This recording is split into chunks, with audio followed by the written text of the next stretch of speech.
You've been lied to about life. They told you it should make sense, move faster, reward effort immediately, and give you clear signs when you're doing things right.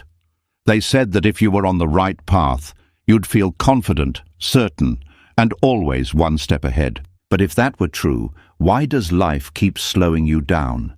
Why do the paths you never planned, the pauses you didn't ask for, and the delays you resent the most end up shaping you deeper than anything you chose? Why does not knowing hurt more than failing? Why does waiting feel heavier than moving in the wrong direction? The truth is, life is not something you control. It's something you learn to trust. And trust doesn't mean clarity, guarantees, or perfect timing. It means staying open even when the road stretches longer than expected and refusing to turn doubt into self-betrayal. The long way is not wrong. It is not life working against you. It is life working on you. It is building strength you cannot rush, teaching lessons shortcuts destroy, and preparing you for outcomes you are not yet ready to carry. Every pause, every detour, every stretch of confusion is shaping the version of you that will eventually arrive. The wisest minds understood this. They didn't demand answers from life. They cultivated patience, steadiness, and the courage to keep walking forward without proof. And as you listen now, something begins to settle. The pressure to hurry softens. Your breath slows. Your mind stops asking, "What's wrong with me?" You begin to feel a quiet knowing that you are not late, not lost, not broken. You are being guided. This is not false comfort. This is not pretending everything is easy. This is learning to trust life even when it takes the long way. Because sometimes the long way is not a delay at all. It is the only path that leads you exactly where you need to be. Are you ready? Let's begin. Something still lingers after the introduction. A quiet question remains in the air. If the long way is right, then why does it hurt so much while you're inside it? Why does delay feel personal, like rejection, like life is ignoring your effort? This is where trust is tested the hardest, not when things fall apart loudly, but when nothing seems to move at all. And this is where understanding begins to deepen, not through answers, but through awareness. Delay is one of the most misunderstood experiences of being human. When progress slows or disappears, the mind immediately searches for blame. You assume you did something wrong. You assume you missed your chance. You assume others are moving ahead while you are standing still. But life does not delay randomly, and it does not delay out of cruelty. Delay is not a punishment. It is a form of intelligence. A quiet one, a patient one that sees further than your current desire. Most people believe progress should match effort. If you work hard, results should come quickly. If you care deeply, life should respond immediately. But life does not operate on emotional urgency. It operates on readiness. And readiness is not the same as desire. You can want something deeply and still not be able to hold it without breaking yourself. When life delays progress, it is often protecting your identity from collapsing under weight it cannot yet support. Identity collapse happens when your outer life changes faster than your inner structure. It happens when you gain success before you develop stability, when responsibility arrives before self-trust, when visibility comes before clarity, when power comes before humility. On the outside, it looks like winning. On the inside, it feels like fragmentation.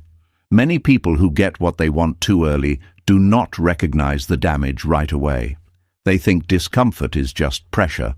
They think anxiety is normal. They think numbness is the price of achievement. But what is really happening is misalignment. Their external role is expanding faster than their internal capacity. And the nervous system knows this before the mind does. It responds with fear, exhaustion, and a constant sense of being unsafe, even in success. Delay exists to slow this process down. It gives your inner world time to reorganize. It strengthens emotional muscles that shortcuts would never touch. It forces you to sit with uncertainty long enough to build tolerance for it. Without this tolerance, clarity becomes dangerous. Certainty becomes addictive. Control becomes the only way you feel safe. Delay interrupts this pattern before it hardens into personality. Think about how often frustration rises not because nothing is happening, but because something is happening internally that you cannot yet name.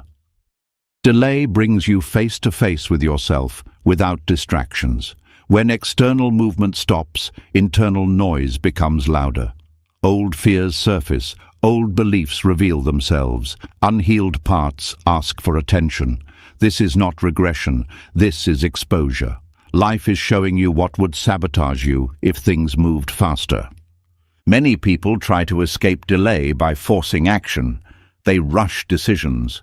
They lower standards. They chase anything that feels like movement. But movement without alignment creates damage that takes years to undo. Delay teaches discernment. It teaches you to feel the difference between true readiness and emotional restlessness. One feels grounded, the other feels urgent. Life listens to this difference even when you don't. There is also an identity component most people miss. When progress is delayed, the version of you that was built around reaching the next milestone begins to weaken. Your sense of worth, direction, and meaning may have been attached to outcomes, roles, or timelines. Delay removes these reference points. It asks a difficult question without words. Who are you when nothing is moving? Who are you without proof? Who are you when effort does not immediately turn into reward? This is where premature identity collapse would happen if life did not intervene. If your sense of self depends entirely on progress, delay will feel unbearable. But that discomfort is the signal. It is showing you that your identity is too fragile to be expanded yet. Life delays not to shame you, but to deepen you. It invites you to root your sense of self in something more stable than momentum. During delay, patience is not passive waiting, it is active restructuring. You are learning how to stay present without control. You are learning how to self-regulate without reassurance. You're learning how to remain engaged without attachment to outcome. These skills are invisible, but they are essential. Without them, any progress you gain would require constant maintenance through anxiety and force. Delay also protects relationships. When progress comes too fast, people often lose connection with others and with themselves. Pressure replaces presence. Performance replaces authenticity. Delay creates space to develop emotional availability, empathy, and humility. It softens edges that success would sharpen too quickly. It teaches you how to remain human while growing. Another hidden function of delay is filtering intention. When something takes longer, superficial motivations fall away. Ego gets bored. External validation loses its pull. What remains is what truly matters to you. Delay strips desire down to its core. If you continue walking without applause, without confirmation, without visible progress, it means the path is aligned with something deeper than image or expectation. Life also uses delay to build nervous system capacity. Sudden change overwhelms the system. Gradual preparation builds resilience. During delay, your body learns how to tolerate uncertainty without panic. Your mind learns how to stay flexible instead of rigid. Your emotions learn how to move without overwhelming you. This is not accidental. It is biological wisdom. Growth that the nervous system cannot hold becomes trauma, not transformation. There is a reason breakdowns often follow breakthroughs that came too fast. The system was not ready. Delay prevents this by stretching time. It gives integration a chance to happen alongside desire. Integration is the quiet work of aligning thoughts, emotions, and behavior so that when change arrives, it feels natural instead of threatening. Delay also changes how you relate to control. When nothing responds to force, control loses its power. This can feel terrifying at first, but slowly another orientation emerges. Trust replaces strategy. Presence replaces prediction. You begin to move with life instead of against it. This shift cannot be rushed. It only happens when control repeatedly fails without catastrophic consequences. Many people fear delay because they believe time is running out. But time in personal growth is not linear. Depth cannot be measured by speed. Some lessons take longer because they are foundational. They support everything that comes after. Skipping them does not save time. It creates instability that costs more later. Delay is also where self-compassion develops. When progress is slow, harsh self-judgment often appears. You call yourself lazy, broken, behind. But over time, this voice either softens or exhausts itself. You learn that cruelty does not create movement, gentleness does. Understanding does. This shift changes how you treat yourself permanently. Life withholds progress when the cost of moving forward is greater than the benefit. You may not see the cost yet, but life does. It sees what you would lose in yourself if things happened faster. It sees the version of you that would be sacrificed. Delay preserves that version until it can evolve instead of disappear. Eventually, something subtle changes. Delay no longer feels like opposition. It feels like preparation. You begin to sense growth happening below the surface. Your reactions change. Your patience deepens. Your identity stabilizes.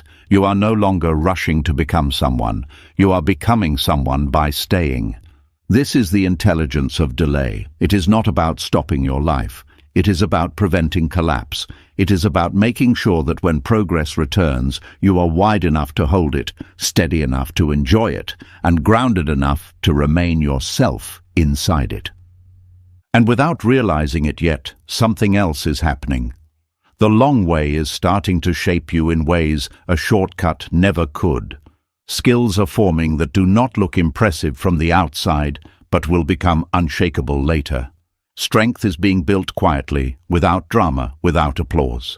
This is where the path continues, because delay does not only protect you, it prepares you for a different kind of growth, one that shortcuts would quietly destroy. Something has already changed by the time you reach this point. Delay no longer feels like an enemy. It feels like a signal, a pause with purpose. And once you accept that life sometimes slows you down to protect you, another question naturally follows.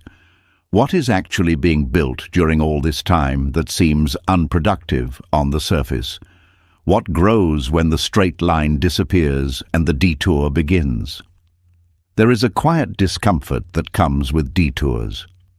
Not the sharp pain of failure, but a dull tension that sits in the background of your days. You are still moving, but not in the direction you planned. You are still trying, but the results do not look impressive. And this is exactly where the long way begins to do its most important work. Shortcuts appeal to the part of you that wants relief. They promise efficiency, speed, and control.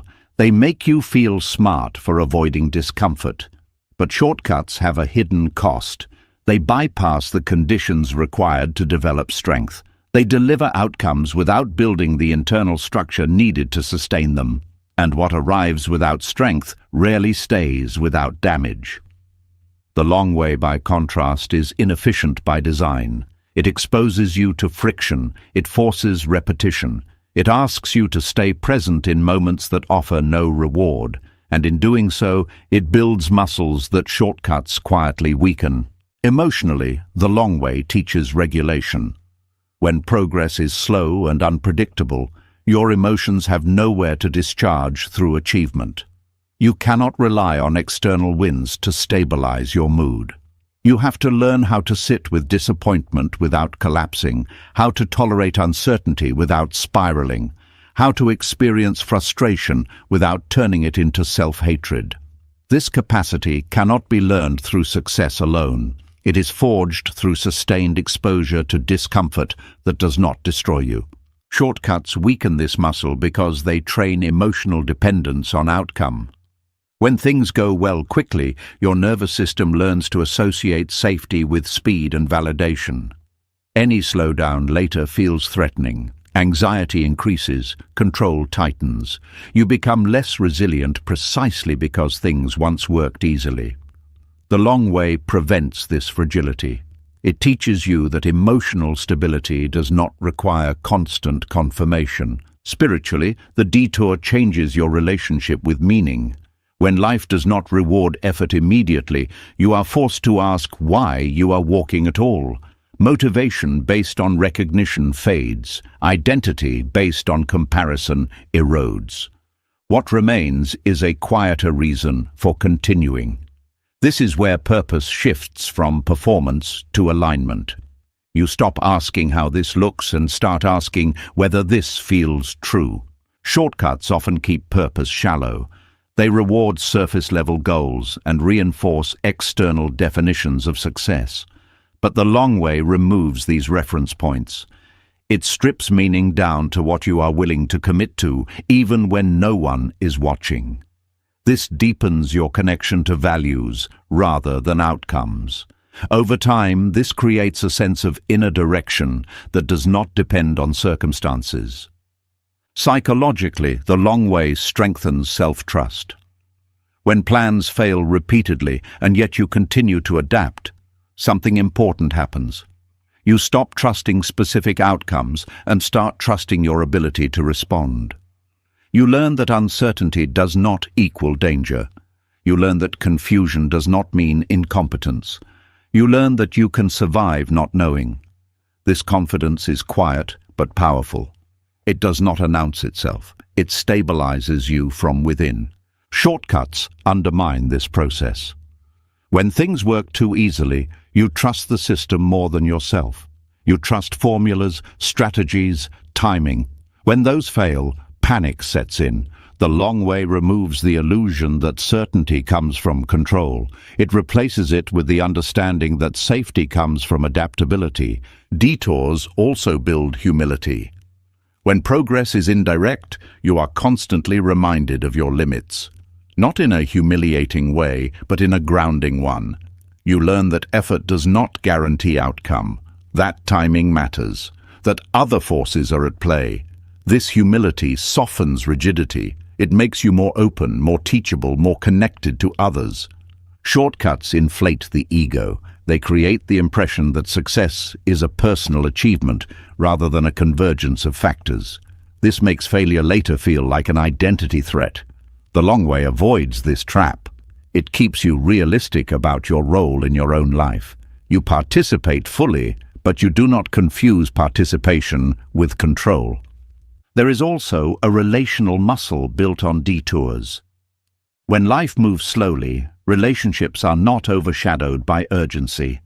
You have time to listen, to notice patterns, to repair rather than replace. You learn patience with others because you are learning patience with yourself. This creates depth in connection that speed cannot produce. Shortcuts often damage relationships by prioritizing outcome over presence. People become obstacles or tools rather than companions. Detours rehumanize the journey. They remind you that growth happens alongside others, not above them. The long way also builds tolerance for boredom and repetition. This may sound unimportant, but it is essential. Many meaningful things require sustained attention over time. Craft, intimacy, wisdom, and character all develop through repetition that is not exciting. Detours train you to stay engaged without novelty. This ability is rare and powerful. Shortcuts destroy this capacity. They train constant stimulation. When novelty fades, interest disappears, commitment weakens. The long way builds endurance for the ordinary. It teaches you how to show up even when nothing feels new. There is a deeper layer here that is easy to miss. Detours reshape how you experience time. When progress is not linear, you stop measuring life solely by milestones.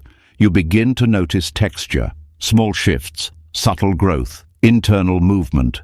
Time becomes qualitative rather than competitive. This reduces the constant sense of falling behind. Shortcuts reinforce linear thinking. Faster becomes better, earlier becomes superior. Comparison intensifies. The long way breaks this pattern. It shows you that development unfolds in phases, not races. That some things ripen slowly because they are complex. Detours also expose false identities. When the role you are chasing remains out of reach, you are forced to confront who you are without it. This can feel destabilizing, but it is clarifying. You discover which parts of your self-image were borrowed and which are real. This refinement makes future growth more authentic. Shortcuts preserve false identities by rewarding them before they are tested. Detours test first, reward later. This sequence matters. It ensures that what grows is real. Emotionally, spiritually, psychologically, the long way is doing work you cannot see yet. It is increasing your capacity to hold complexity, to live with nuance, to respond rather than react. These capacities do not announce themselves. They become visible only when pressure arrives and you do not break. Eventually, you begin to notice something unexpected. The detour no longer feels like a delay. It feels like training. Situations that once overwhelmed you now feel manageable. Uncertainty that once triggered fear now triggers curiosity. You are not stronger because life got easier. You are stronger because you stayed present while it was hard. This is why shortcuts fail you later. They give you the destination without the endurance, the role without the regulation, the outcome without the orientation. And when life inevitably shifts, you are left unprepared. The long way does the opposite. It prepares you for change by making change familiar. It teaches you how to stay grounded while adapting. It builds a nervous system that can hold joy without panic and disappointment without collapse. There is also a quiet freedom that emerges from detours. When you stop expecting life to move quickly, you stop negotiating with it. You stop trying to outsmart it. You begin to cooperate instead. This cooperation reduces internal friction. Energy once spent resisting is freed for presence. Shortcuts keep you in negotiation mode, always adjusting, always calculating, always pushing. The long way ends this cycle. It replaces it with a steadier rhythm, one that does not need constant justification. Over time, the detour reshapes your relationship with effort. You no longer expect effort to guarantee results. You value effort for what it builds in you. This makes work less exhausting. You are no longer fighting reality, you are engaging with it, and slowly, without a dramatic moment, you realize that the muscles built on this path are permanent. They do not disappear when circumstances change. They do not depend on conditions. They are part of how you move through life now. This is why the long way matters. Not because it is noble, not because it is romantic, but because it builds capacities shortcuts quietly destroy. Capacities you will need not just to reach something, but to live inside it without losing yourself. And the path continues. Because once these muscles exist, life begins to ask something deeper. It invites you to trust outcomes you would never have chosen. By now the path has changed you. The detour has strengthened muscles you didn't know you were building. You no longer panic at slowness the way you once did.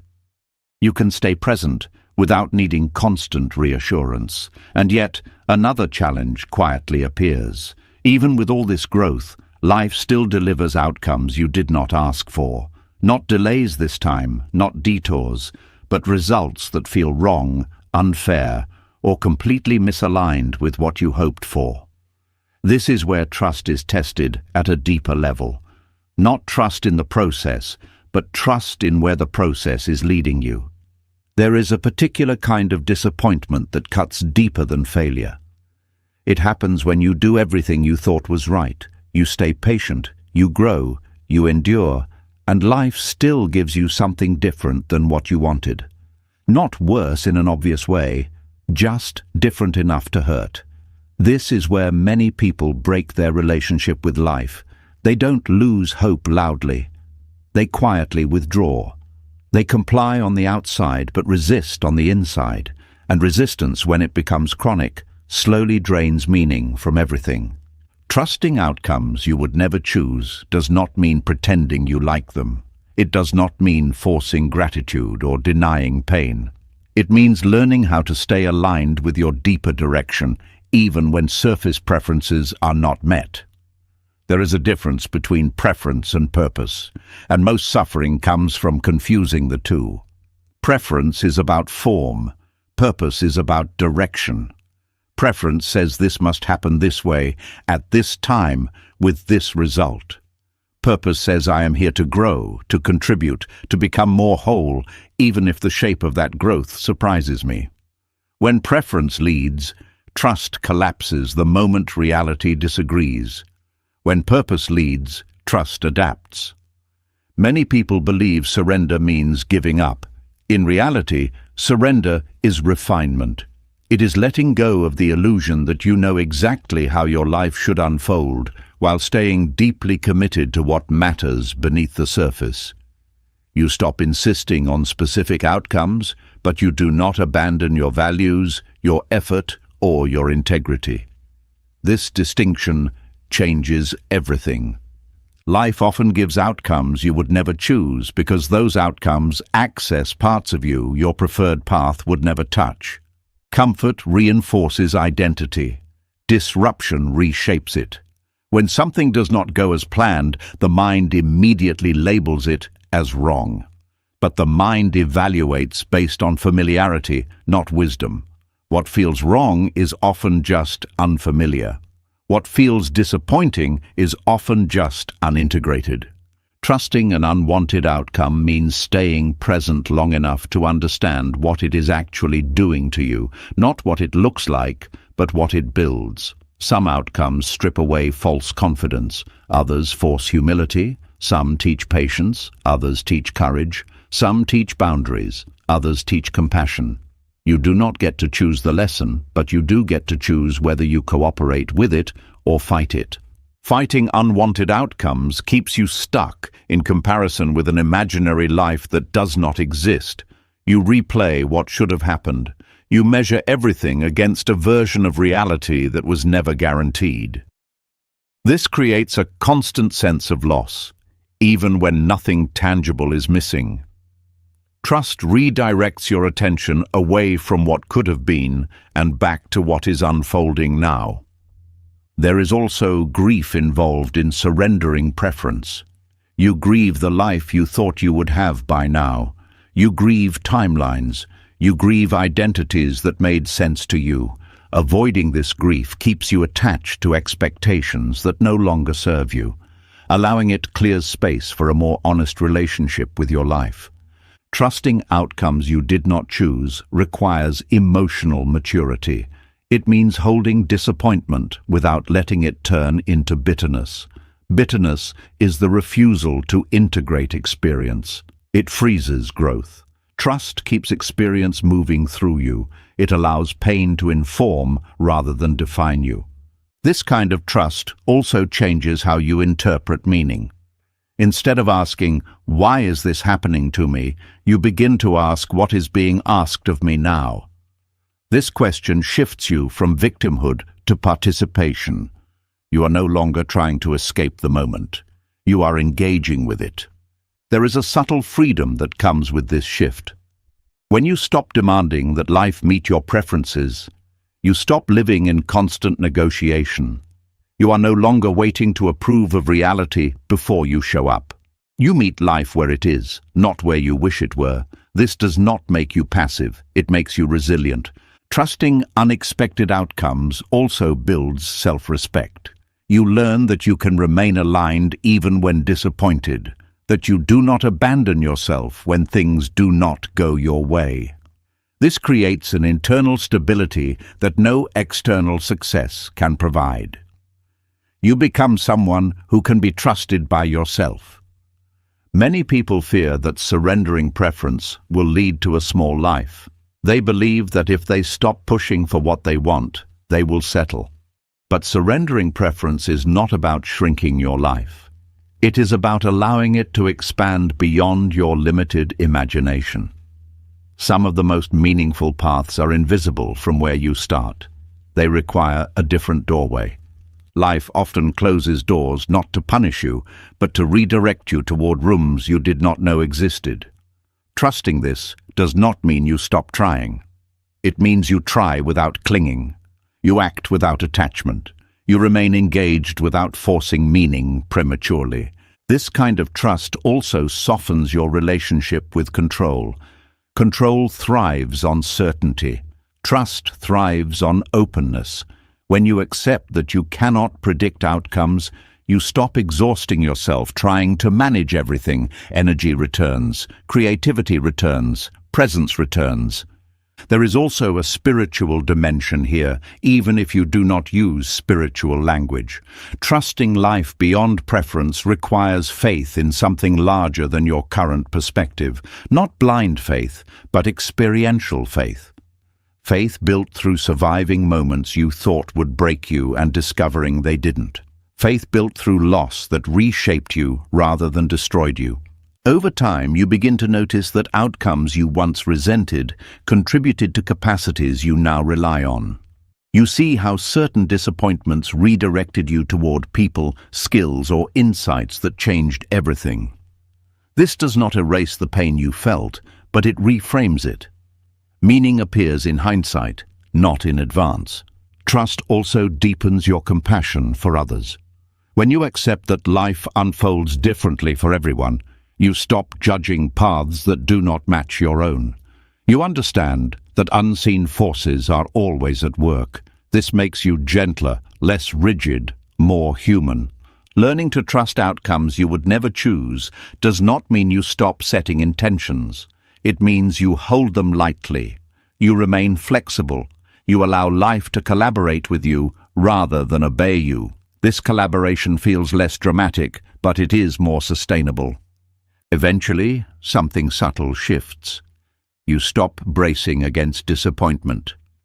You stop interpreting divergence as failure. You develop confidence in your ability to find meaning wherever you land.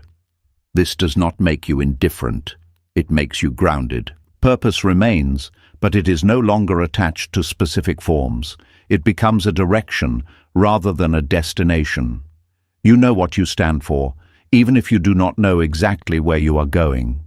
This steadiness allows you to move forward without anxiety, and this trust is not passive acceptance. It is active alignment. You continue to choose integrity. You continue to show up. You continue to respond thoughtfully. You simply stop demanding that life match a script written by fear or impatience. There is peace in this, not the kind that comes from getting what you want, but the kind that comes from knowing you can work with whatever comes. This peace does not make life predictable. It makes you adaptable. As this understanding settles, you begin to realize something important. Trusting life does not mean everything works out the way you hoped. It means you stop needing it to. You trust yourself to meet life as it is, and that trust becomes the foundation for everything that follows. Because once preference loosens its grip, another truth begins to surface. Arriving too early carries a cost most people never see until it is too late. There is a quiet moment after surrendering preference when something unsettling becomes clear. Trusting life does not always lead you gently forward. Sometimes it brings you face to face with a truth that feels almost uncomfortable to admit. Not all success is a blessing. Not all arrival is a victory. Some doors open before you are ready to walk through them. And when that happens, the damage is subtle, slow, and often invisible to everyone, except the one living inside it. Early success looks like proof. Proof that you were right. Proof that your effort mattered. Proof that life finally agreed with you. But beneath that proof, something else is often missing. Stability, capacity, integration. When success comes before readiness, it asks parts of you to perform roles they have not yet grown into, and instead of expanding you, it fractures you. Readiness is not about skill alone. You can be talented and still unprepared. You can be intelligent and still fragile. You can be driven and still unsafe inside yourself. Readiness is about internal coherence. It is about having a nervous system that can handle pressure without collapsing, relationships without controlling, meaning without attachment, and responsibility without losing your sense of self. When success arrives too early, fulfillment is usually the first thing to erode. On the surface, everything looks right: the position, the recognition, the progress. But internally, there is a strange emptiness. You reach something you work toward, and instead of relief, you feel pressure. Instead of satisfaction, you feel fear. The question shifts from how do I get there to how do I keep this without losing everything else. This happens because fulfillment is not created by achievement alone. It is created by alignment between who you are and what you are holding. When the outer life expands faster than the inner life, fulfillment cannot keep up. There is no space for it to land. Success becomes something you manage rather than enjoy. Relationships also suffer quietly when arrival comes too soon. Early success often demands prioritization before boundaries are developed. Work replaces presence. Performance replaces honesty. Availability disappears. You begin to relate to others through roles rather than connection. Even love can start to feel conditional, tied to who you are becoming rather than who you are. There is also an imbalance that forms. People around you may admire your success but feel unable to reach you. You may feel misunderstood or isolated, unable to share the weight you carry because doing so feels like weakness. This distance grows slowly. You are surrounded by people yet internally alone. The very thing that was supposed to bring connection begins to separate you. Meaning is another casualty of early arrival. When success comes before you understand why you want it, it becomes hollow quickly. You chase the next milestone, not because it excites you, but because stopping feels dangerous. Motion replaces purpose. Growth becomes compulsive. You are no longer moving towards something meaningful. You are running from the fear of stagnation. Early success also locks identity too soon. You become known for something before you have explored who you are beyond it. This creates rigidity. You feel pressure to maintain an image rather than evolve. Any desire to change direction feels like betrayal, not just of others, but of yourself. You are trapped by a version of you that was never meant to be permanent. When readiness is missing, success amplifies unresolved patterns. Control issues intensify. Validation seeking becomes constant. Fear of failure sharpens. Perfectionism tightens. Instead of resolving these patterns, success rewards them. It tells them they work. This reinforcement makes them harder to unlearn later. There is also a physiological cost. Sustained pressure without regulation leads to burnout. The body begins to carry stress as a baseline. Rest feels unsafe. Stillness feels unproductive. Joy feels indulgent.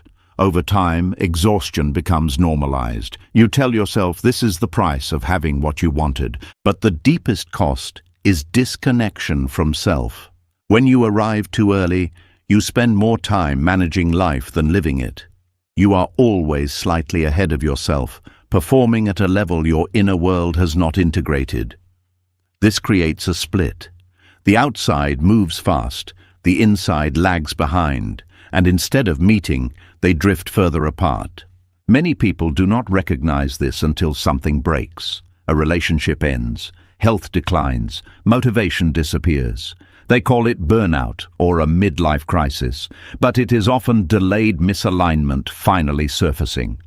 The system can only compensate for so long. Life delays progress precisely to prevent this scenario. Delay allows identity to mature alongside opportunity. It allows meaning to deepen before responsibility increases. It allows relationships to stabilize before pressure intensifies. It allows joy to develop roots rather than being blown away by expectation. Arriving later often feels frustrating in the moment, but it protects fulfillment. When you are ready, success feels spacious. You can enjoy it without clinging. You can share it without losing yourself. You can rest without guilt. You can fail without collapse. These capacities are invisible but essential. Late arrival also preserves flexibility. You are less attached to a single outcome. You are more open to evolution. Success becomes a chapter, not a cage. You can adjust course without panic because your identity is not fused to a role. There is a humility that comes with being shaped slowly. You recognize the role of timing, support, and chance. This humility keeps you grounded. It makes you more generous, more present, more human. Early success often lacks this grounding, creating distance between you and the world. The hidden cost of arriving too early is that it forces you to grow under pressure instead of preparation. Growth under pressure is reactive.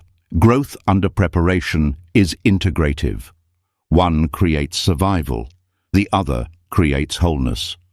This does not mean early success is always damaging. It means early success without readiness is. Readiness cannot be rushed. It is built through delay, detours, disappointment, and trust. These experiences are not obstacles, they are safeguards. When life withholds arrival, it is not denying you. It is aligning you. It is making sure that when you step into what you are building, you do not have to abandon yourself to stay there. And this understanding changes how you view progress entirely. You stop asking, when will it happen, and start asking, who am I becoming, while it doesn't. You stop measuring life by speed and start measuring it by depth. Because fulfillment is not found at the moment of arrival. It is found in the ability to arrive without losing connection to yourself, to others, and to meaning. And as this settles, another realization quietly emerges. Confusion, which once felt like failure, may actually be a sign that something deeper is aligning beneath the surface. There is a strange relief that comes after realizing arrival too early can be dangerous. It reframes delay as protection, not rejection. But once that settles, a new discomfort often rises. The map you are following no longer works. The old rules feel unreliable. What once motivated you now feels empty. Direction blurs. Language fails. This is usually the moment people panic and label themselves lost. But this moment deserves a different interpretation, because confusion is not always a breakdown. Often, it is evidence that something deeper is being rearranged. Confusion feels unsettling because it removes familiar anchors. You no longer know what to want, what to chase, or what to trust. The mind hates this state. It prefers certainty, even if that certainty is limiting. So when confusion appears, the mind quickly concludes that something is wrong. But confusion often shows up not when you are failing, but when the old structure of understanding can no longer support who you are becoming. Think of confusion as a transition state. It emerges when the internal system you've been operating from has reached its limits. The beliefs, goals, identities, and coping strategies that once helped you move forward are no longer sufficient. Life does not always announce this upgrade gently. Instead, it creates a period where old signals stop making sense and new ones have not yet fully formed. This is why confusion often follows growth. After delay builds patience, detours build capacity, surrender loosens control, and timing restores alignment. Confusion steps in to reorganize meaning. It is not random. It is functional. It is the space where outdated internal software is being replaced. When your internal operating system upgrades, clarity temporarily disappears. Old motivations lose power. Old identities feel hollow. You may still be capable, still functioning, still moving through life, but the sense of direction fades. This is not because you have no path. It is because the path is changing shape faster than your conscious mind can track. Confusion protects you from prematurely committing to the wrong direction. If clarity returned too quickly, you would simply reinstall the old system with new language. Confusion prevents this. It creates friction, it slows decision-making, it forces you to sit with uncertainty long enough for deeper alignment to occur. Many people mistake confusion for regression. They compare themselves to earlier versions who seemed more confident and decisive. But that confidence was built on assumptions that no longer apply. Returning to it would be a form of self-betrayal. Confusion is the cost of honesty. It appears when you stop lying to yourself about what no longer fits. There is also an emotional component. Confusion exposes emotional truths that clarity often covers. When you don't know what to do next, feelings surface without structure. Fear, grief, longing, resentment, relief, and hope can all coexist. This mix feels chaotic, but it is informative. It shows you what needs attention before direction can stabilize again. The mind wants to resolve confusion by forcing conclusions. It wants to label, decide, and move on. But forced clarity leads to misalignment. It locks you into choices that reflect fear rather than truth. Confusion asks for patience. It asks you to listen rather than decide. This listening is not passive. It is active awareness without immediate action. Confusion also resets your relationship with certainty. It teaches you that certainty is not always wisdom. Sometimes it is just familiarity. The absence of certainty creates space for insight that cannot emerge under pressure. Many breakthroughs occur not through thinking harder, but through allowing confusion to soften rigid frameworks. There is a psychological recalibration happening during confusion. Old reward systems stop working. External validation loses impact. Goals that once drove you no longer energize you. This can feel like loss of motivation, but it is actually a shift in values. What used to matter is being replaced by something more congruent with your evolving self. Confusion often arrives after you have outgrown external measures of success. When your inner life becomes more complex, simple metrics fail. You can no longer evaluate progress solely through speed, status, or achievement. This creates a temporary vacuum. You have not yet learned how to measure alignment. Confusion fills that gap until new internal markers develop. There is also a bodily dimension. Confusion affects energy levels, sleep patterns, and focus. The nervous system is adjusting. Old patterns of urgency and control are loosening.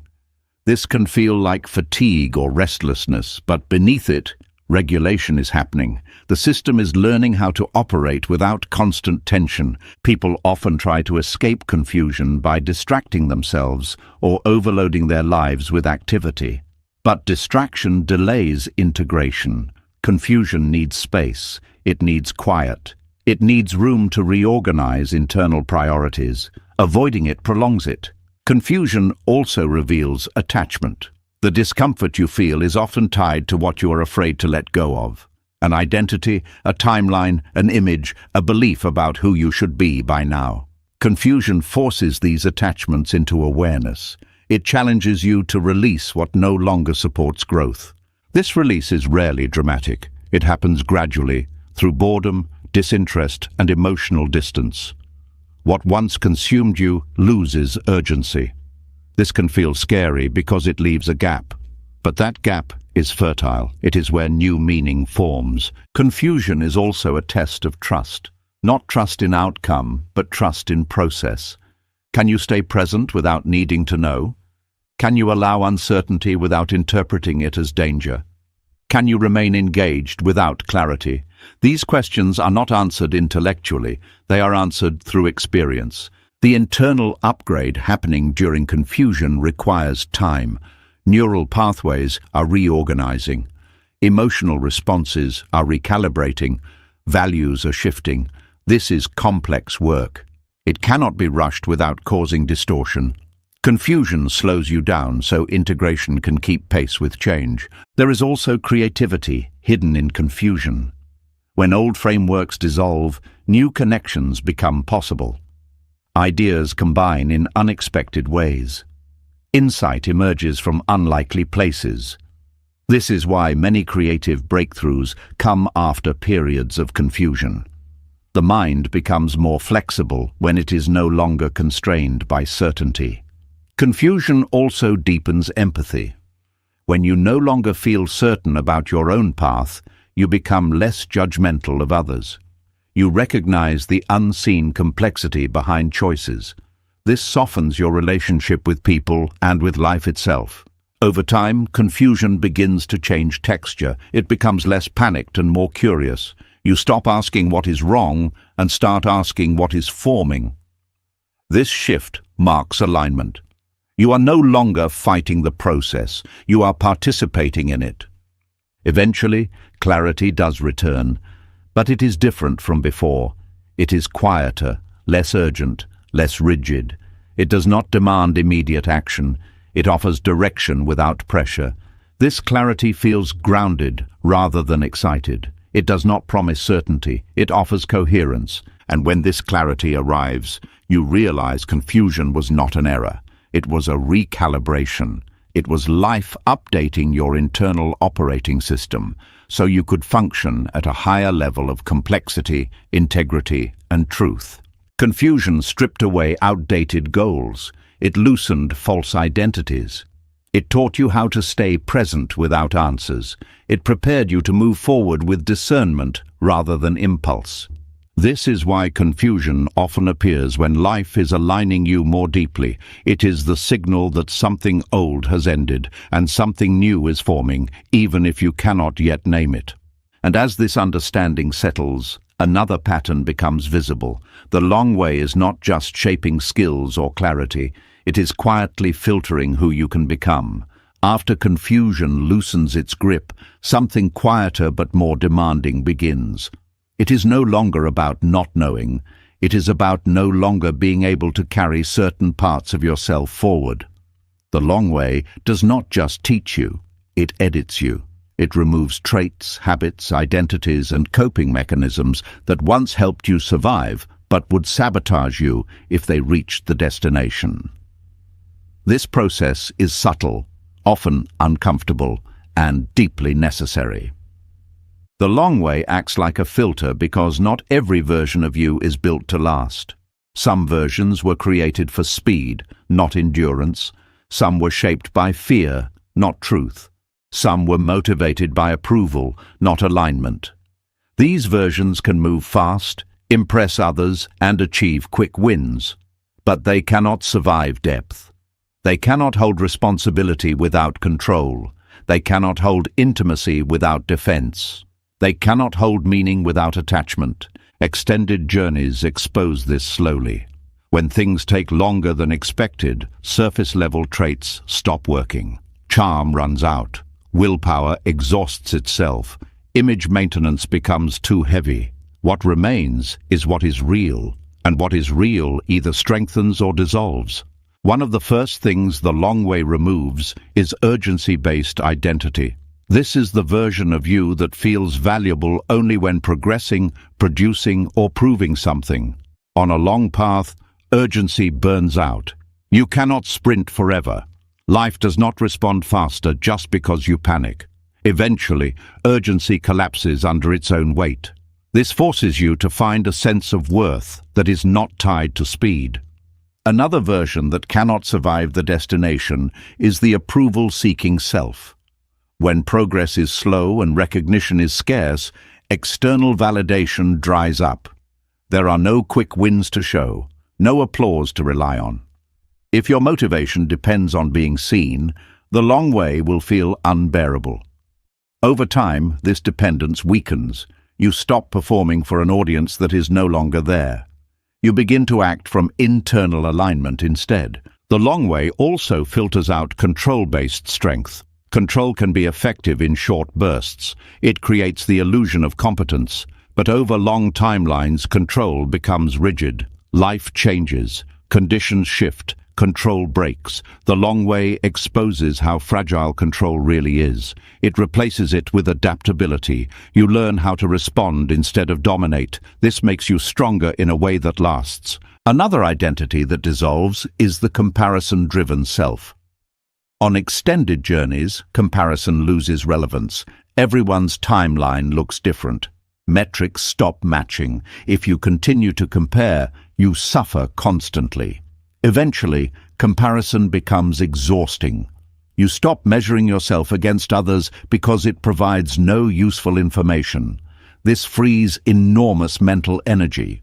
You begin to track your own growth instead.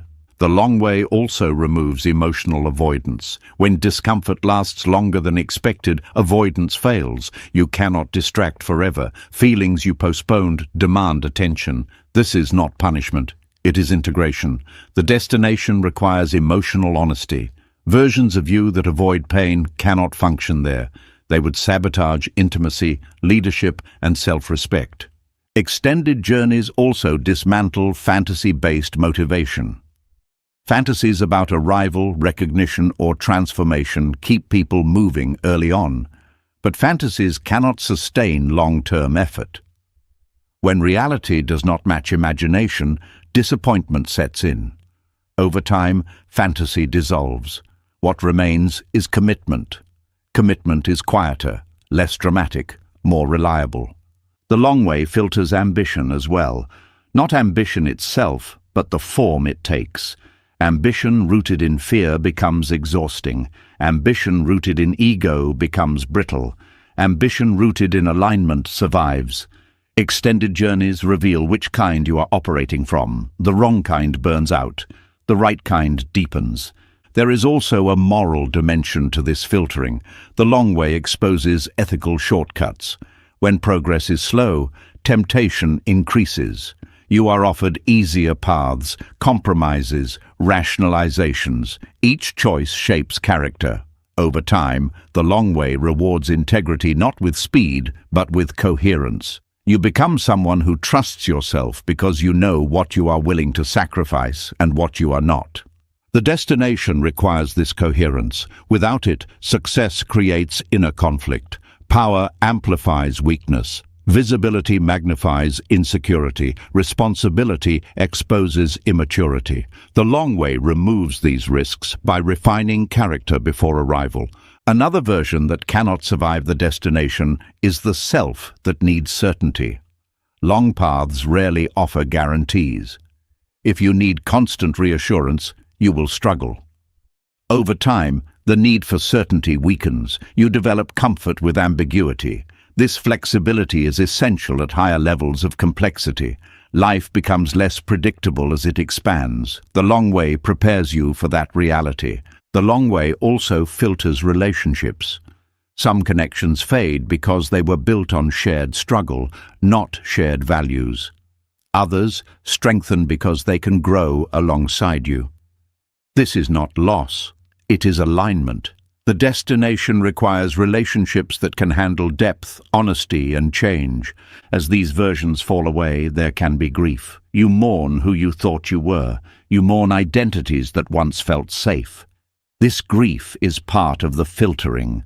It prevents nostalgia from pulling you backward. It allows space for something truer to form. What remains after enough time is simpler, but stronger. You become less reactive, less performative, less desperate. You are not harder. You are steadier. This steadiness is not exciting, but it is powerful. It allows you to move through life without constant internal conflict. The long way also filters motivation. You stop doing things to escape discomfort. You start doing things because they are aligned. This changes how effort feels. Work becomes less draining. Persistence becomes natural. You no longer need to force yourself constantly. There is also a shift in how you experience setbacks. Earlier versions of you might have interpreted them as personal failure. Later versions see them as information. This perspective allows growth without shame. Shame cannot survive the destination. It poisons fulfillment. Extended journeys also remove the need to impress. Impressing is fragile. It requires performance. The destination values presence, not performance. Over time, the need to impress fades. You are comfortable being ordinary while becoming exceptional in quieter ways. The long way filters entitlement as well. When things take time, entitlement dissolves. You stop expecting life to reward effort immediately. This makes gratitude possible, gratitude grounded in realism, not fantasy. Eventually, you notice that you are no longer trying to become someone. You are simply being shaped. This reduces internal pressure. Growth feels less like construction and more like emergence. The destination does not need the version of you that rushed, controlled, compared, avoided, or performed. It needs the version that can hold complexity, responsibility, intimacy, and meaning without collapsing. The long way ensures that only this version arrives. This filtering is not harsh, it is precise. It removes what cannot last, so that what can last has space to grow. It is not about perfection, it is about integrity. And once this filtering is far enough along, another illusion begins to dissolve. The idea that you are falling behind starts to lose its grip. Once the long way has filtered what cannot last, something else quietly loses its power. The urgency to catch up begins to fade. The voice that kept asking, "Where should I be by now?" grows weaker, and in its place, a deeper question forms. What if you were never behind at all? What if the pressure you've been carrying came from believing in a timeline that was never real? The idea of falling behind feels heavy because it suggests failure without a clear mistake. You didn't stop trying. You didn't give up. Yet somehow you feel late. This feeling does not come from life itself. It comes from comparison, and comparison is one of the most convincing illusions in human experience. Time in personal evolution does not move in straight lines. It moves in layers, in cycles, in expansions and contractions. Some phases are external and visible, others are internal and invisible. When you measure internal phases with external clocks, confusion and shame appear. You judge depth by speed. You judge readiness by age. You judge alignment by milestones. None of these measures are accurate. The myth of falling behind is built on the assumption that everyone is moving toward the same destination at the same pace. But personal evolution does not follow shared timelines. Two people can start in the same place and need completely different journeys to become whole. One may need speed, another may need stillness. One may need challenge, another may need repair. Neither is ahead or behind. They are simply responding to different needs. Comparison fractures trust in life because it shifts authority outward. You stop listening to your own process and start evaluating it through other people's outcomes. Their visibility becomes your standard. Their speed becomes your pressure. Their success becomes your deficiency. This creates constant internal conflict. Even when your life is working, it feels wrong because it doesn't match someone else's. Comparison also distorts perception. You see the highlights of others and compare them to the unfinished parts of yourself. You compare their results to your process. This is not a fair comparison, but it feels real because the mind craves reference points. Over time, this habit erodes confidence. You begin to doubt choices that are actually aligned. The long way exposes the flaw in linear thinking. Progress does not always look like forward motion. Sometimes it looks like consolidation. Sometimes it looks like rest. Sometimes it looks like confusion. These phases are not delays, they are essential transitions. Without them, growth becomes shallow and unstable. Time in personal evolution is also non-linear because insight does not arrive evenly. You can grow more in one difficult year than in 5 comfortable ones. You can integrate lessons later that you encountered earlier but were not ready to understand. Growth is not additive, it is integrative. It rearranges what already exists rather than constantly adding new layers. Falling behind assumes there is a fixed schedule for becoming yourself, but identity is not a checklist. You do not unlock wisdom, stability, or purpose by a certain age simply because others appear to have done so. Many people who seem ahead are still operating on borrowed certainty. Many who seem slow are building foundations that will outlast surface success. Comparison also disconnects you from the present moment. When you believe you are behind, the present becomes a problem to solve rather than a place to inhabit. You rush experiences, you skip integration, you force decisions. This creates more misalignment, not less. Trust in life weakens because you are constantly arguing with timing. There is also a cultural element here. Modern life glorifies acceleration, faster careers, faster healing, faster clarity. But inner development does not respond to pressure. It responds to safety, attention, and time. When you internalize the belief that faster is better, you turn your inner life into a race it cannot win. The myth of falling behind also ignores recovery. Many people are not slow. They are healing. Healing does not produce visible milestones. It produces capacity. Without healing, speed is unsustainable. Comparing yourself during recovery to someone in expansion is not just unfair, it is harmful. Comparison fractures trust because it implies that life is inconsistent, that it favors others, that it withholds from you. But life is not distributing identical packages. It is responding to individual conditions. Trust returns when you stop interpreting difference as deficiency. There is also a hidden arrogance in comparison. It assumes you know what someone else's life requires. It assumes their path would work for you. It assumes outcomes are interchangeable. They are not. What nourishes one person may overwhelm another. What strengthens one may break another. The long way teaches patience with your own unfolding.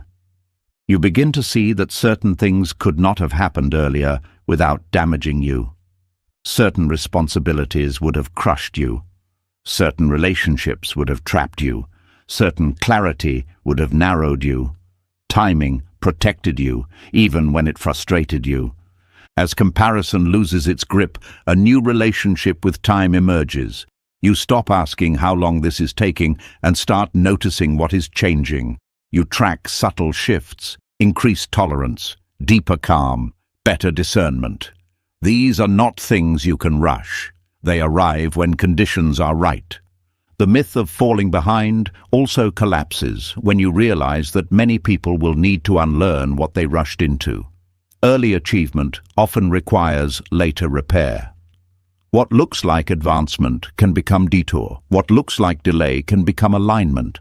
Trust in life grows when you accept that your timeline is not a mistake. It is a response. A response to your history, your nervous system, your values, and your potential. Life is not trying to make you late. It is trying to make you whole. Comparison also weakens self-trust. When you constantly measure yourself against others, you stop trusting your own signals. You override intuition. You dismiss discomfort. You chase goals that do not fit. Over time, this creates confusion and resentment. Trust returns when you stop outsourcing your sense of progress. The long way reframes success. It is no longer about arriving first. It is about arriving intact, with relationships preserved, with meaning intact, with self-respect undamaged. These outcomes require timing that cannot be standardized. There is relief in letting go of the race, not resignation, but relief. You reclaim energy previously spent on self-judgment. You become more present, more curious, less defensive. Life feels less like a test and more like a dialogue. The myth of falling behind thrives in silence. It weakens when examined. When you question it, you begin to see how arbitrary it is, how it changes depending on who you compare yourself to, how it never fully resolves because someone will always be ahead in some way. Trusting life means trusting that your pace is not random, that your delays are not errors, that your timing is part of the design, not a deviation from it. This trust does not make you passive, it makes you patient. As comparison fades, gratitude becomes possible, not forced gratitude but realistic appreciation for what your path has given you. Depth, resilience, discernment. These are not flashy, but they are essential. Eventually, you stop thinking in terms of ahead and behind. You think in terms of alignment and readiness. You ask not where am I compared to others, but how am I relating to my own life right now? And this shift prepares you for the next lesson. Because once comparison loosens, life introduces a deeper test of trust. It begins to withhold explanations altogether. Once comparison loosens its grip, life becomes quieter in a different way. You are no longer measuring yourself against others, no longer chasing a borrowed clock. But just when you expect this relief to bring answers, something unexpected happens. Life stops explaining itself. Events unfold without commentary. Decisions lose their obvious reasons. Paths open and close without justification. And a new tension appears, not from pressure, but from silence. There is a specific discomfort that comes when nothing is clearly wrong, yet nothing is clearly explained. You are not failing, you are not lost, but you also cannot point to a reason for what is happening. This is one of the most difficult stages of trust, because the mind wants logic before commitment, it wants clarity before movement, and life at this stage refuses to provide it. Life withholds explanation, not because it is cruel, but because explanation can become a dependency. When you need reasons in order to move forward, you are not trusting life. You are negotiating with it. You are saying, "Show me first, then I will walk." But trust works in the opposite direction. You walk first, and understanding follows later. Many people confuse explanation with safety. They believe that if they understand why something is happening, they will feel calm. But often, explanation only creates temporary relief. It satisfies the mind, but does not regulate the nervous system. True safety comes from learning that you can move through uncertainty without collapsing. Life teaches this by removing the mental handrails. When explanations disappear, the mind panics. It fills the silence with stories. It assumes rejection, punishment, or failure. But these stories are habits, not truths. They are attempts to regain control. Life allows this confusion to surface so it can be seen, questioned, and eventually released. Withholding explanation forces you to rely on something deeper than logic. It asks you to trust your internal sense of alignment rather than external confirmation. This is uncomfortable because alignment is subtle. It does not shout. It does not prove itself. It feels like a quiet yes beneath uncertainty. Learning to follow that signal is a skill, one that cannot develop if explanations are always available. There is also a timing element. Some explanations would limit you if given too early. If you understood exactly why something was happening, you might resist it. You might try to optimize it. You might try to control it. Withholding explanation protects the process from interference. Life also withholds explanation to prevent attachment to meaning too soon. Early interpretations are often incomplete. They reflect fear, hope, or ego more than truth. By delaying explanation, life allows experience to fully unfold before meaning is assigned. This leads to deeper understanding later. There is a psychological restructuring happening here. You are learning to separate action from certainty. You are learning to choose without guarantees. This builds confidence that is not dependent on prediction. You stop asking, "Will this work?" and start asking, "Is this aligned?" That shift changes everything. When explanation is absent, presence becomes essential. You cannot live in future outcomes because they are unclear. You cannot live in past logic because it no longer applies. You are pulled into the present moment. This presence is not passive. It is alert, attentive, and responsive. It sharpens intuition. Many people try to force explanation by overthinking. They analyze every detail, searching for patterns. This creates mental exhaustion. Life does not reward this effort with clarity. It waits. It waits until you stop demanding answers and start engaging with what is in front of you. Clarity is often withheld because it is not yet useful, Knowing where something leads before you are ready can distort how you walk. It can create expectation, pressure, or complacency. Trust requires neutrality. Withholding explanation keeps you open. There is also humility being taught here. Explanation feeds the illusion that you can fully understand life from your current position. Withholding explanation reminds you of perspective limits. It teaches respect for complexity. It teaches patience with the unknown. Over time, something shifts. The absence of explanation becomes less threatening. You realize that you have been here before and survived. You begin to recognize patterns in yourself rather than in events. You notice how you respond to uncertainty. You see growth happening in real time. Trust deepens when you realize that clarity always arrives eventually, but never on demand. It arrives after integration, not before action. After experience, not before choice. This timing is consistent. Life has always worked this way. You simply notice it now. Withholding explanation also protects meaning. When clarity arrives later, it carries weight. It is earned through experience. It resonates emotionally, not just intellectually. It settles into the body. It changes behavior naturally. There is also freedom here. When you stop needing explanation, you stop needing permission. You are no longer waiting for life to justify itself before you engage. You participate fully without understanding everything. This participation builds resilience. Many people believe trust means believing everything will work out. That is not what is being taught. Trust means believing that whatever unfolds can be worked with, that you will not be abandoned by your own capacity to respond. Life tests trust by removing the mental scaffolding you leaned on. It asks, can you stay open without answers?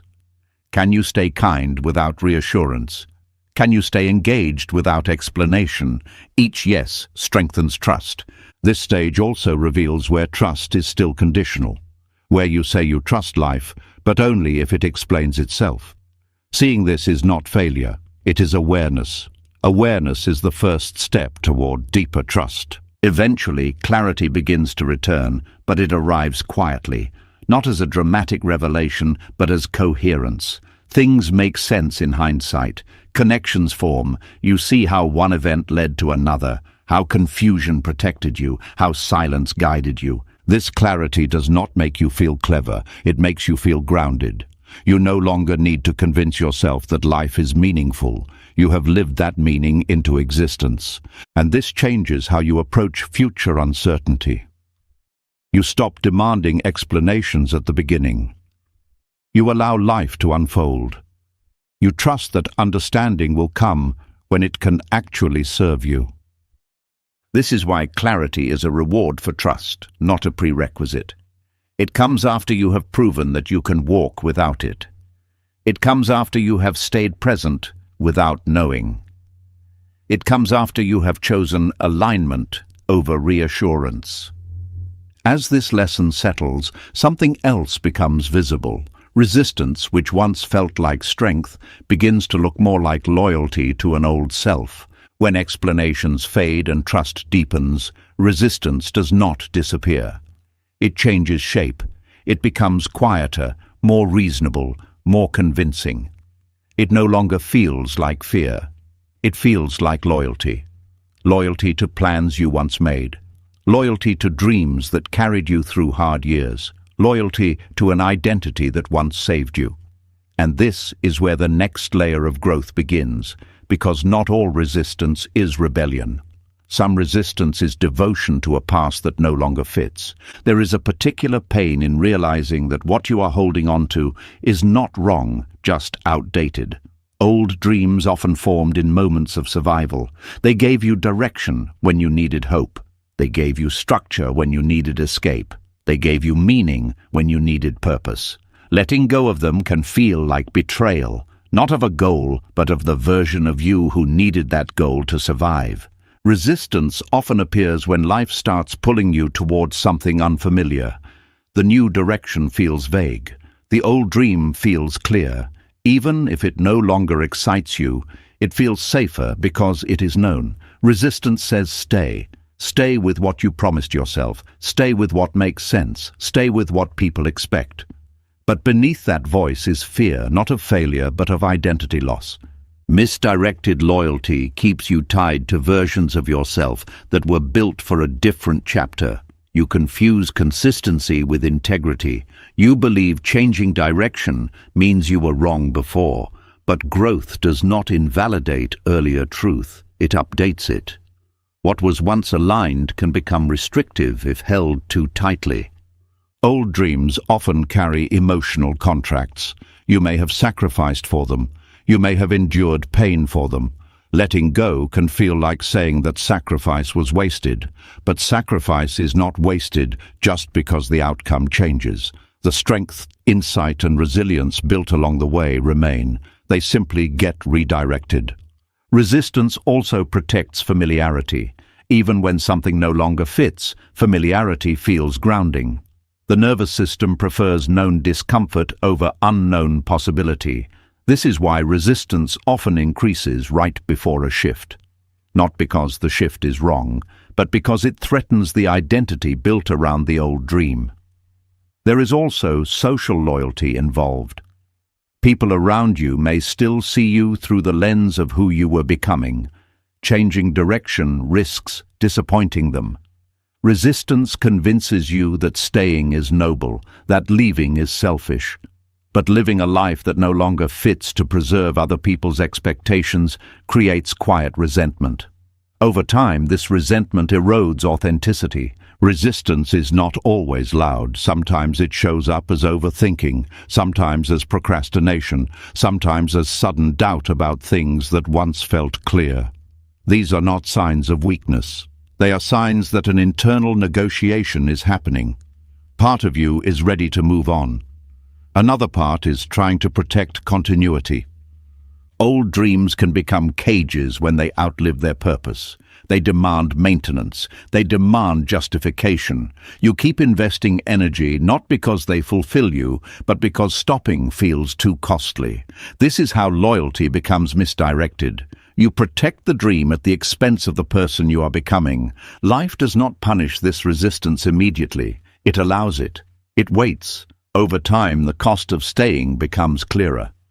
Motivation fades, energy drops, joy becomes conditional. These are signals, not failures. They are invitations to reassess alignment. Trusting life at this stage means trusting that growth may require release. Not dramatic release, not impulsive abandonment, but honest acknowledgement. You admit that something once meaningful no longer fits. You allow grief without turning it into obligation. There is a difference between honoring the past and being trapped by it. Honoring means appreciating what it gave you while allowing evolution.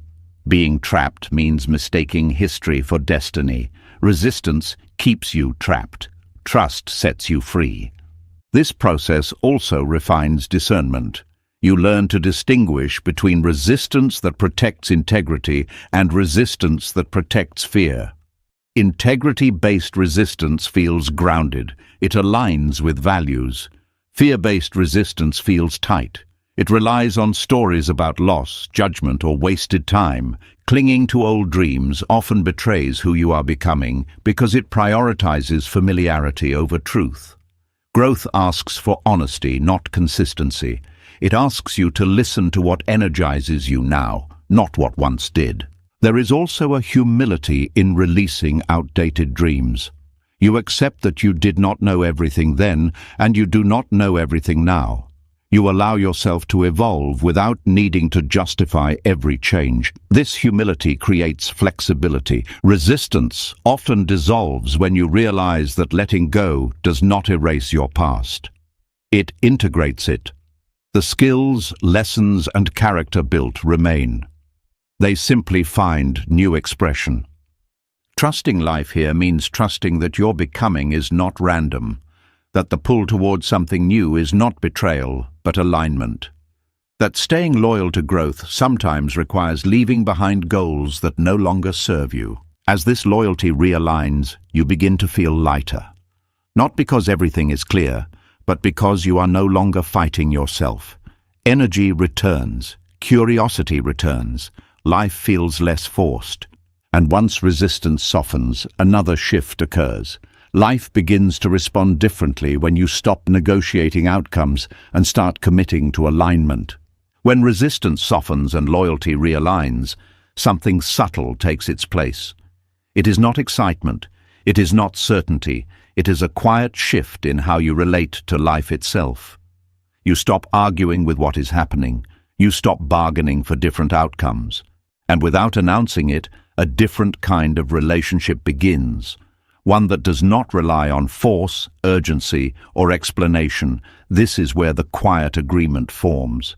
At first it feels almost unsettling. You are so used to negotiating with life that not doing so feels passive, even irresponsible. For a long time, effort meant pushing. Trust meant hoping things would turn out the way you wanted. But now, something changes. You still care. You still act. But you no longer demand that life meet your conditions in order for you to stay engaged. Negotiating outcomes usually sounds reasonable. You say things like, "I'll keep going if this works out. I'll trust if I see progress.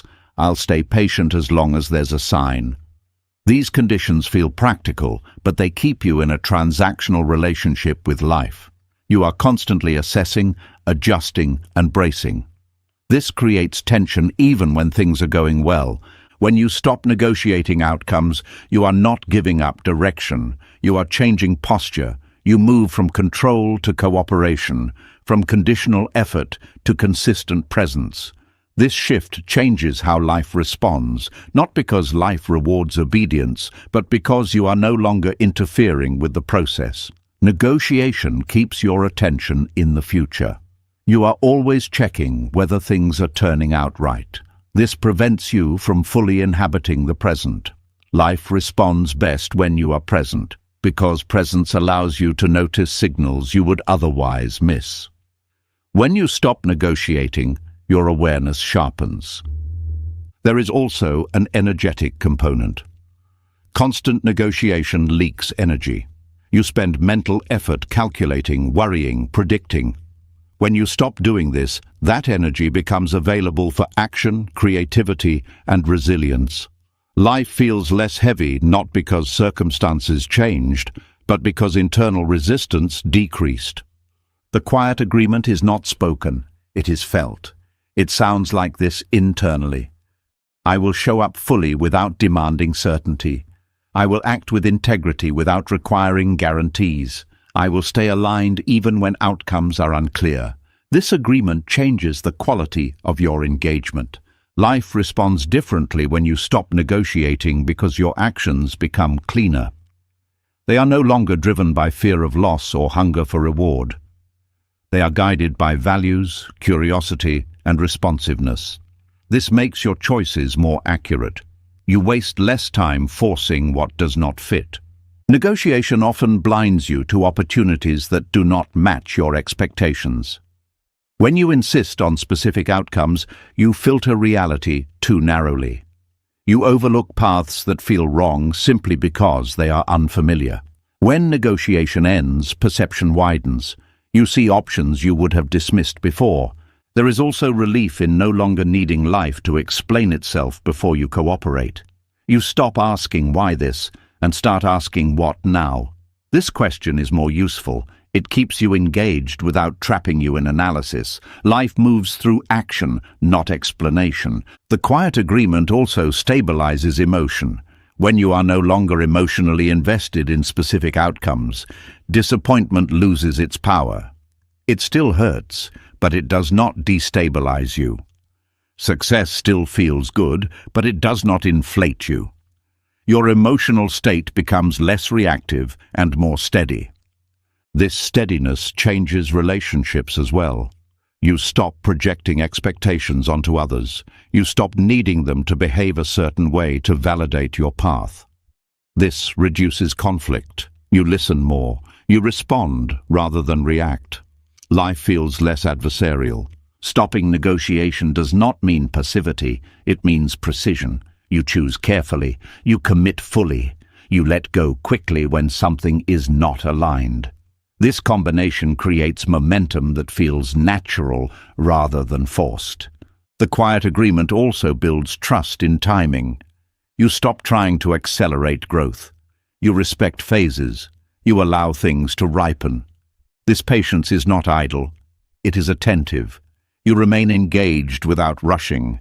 Life responds to this rhythm. There is also humility here. You accept that you do not have full visibility. You allow life to surprise you. This humility does not weaken you. It strengthens adaptability. You become more responsive to change because you are not attached to a script. Negotiation keeps you in a defensive posture.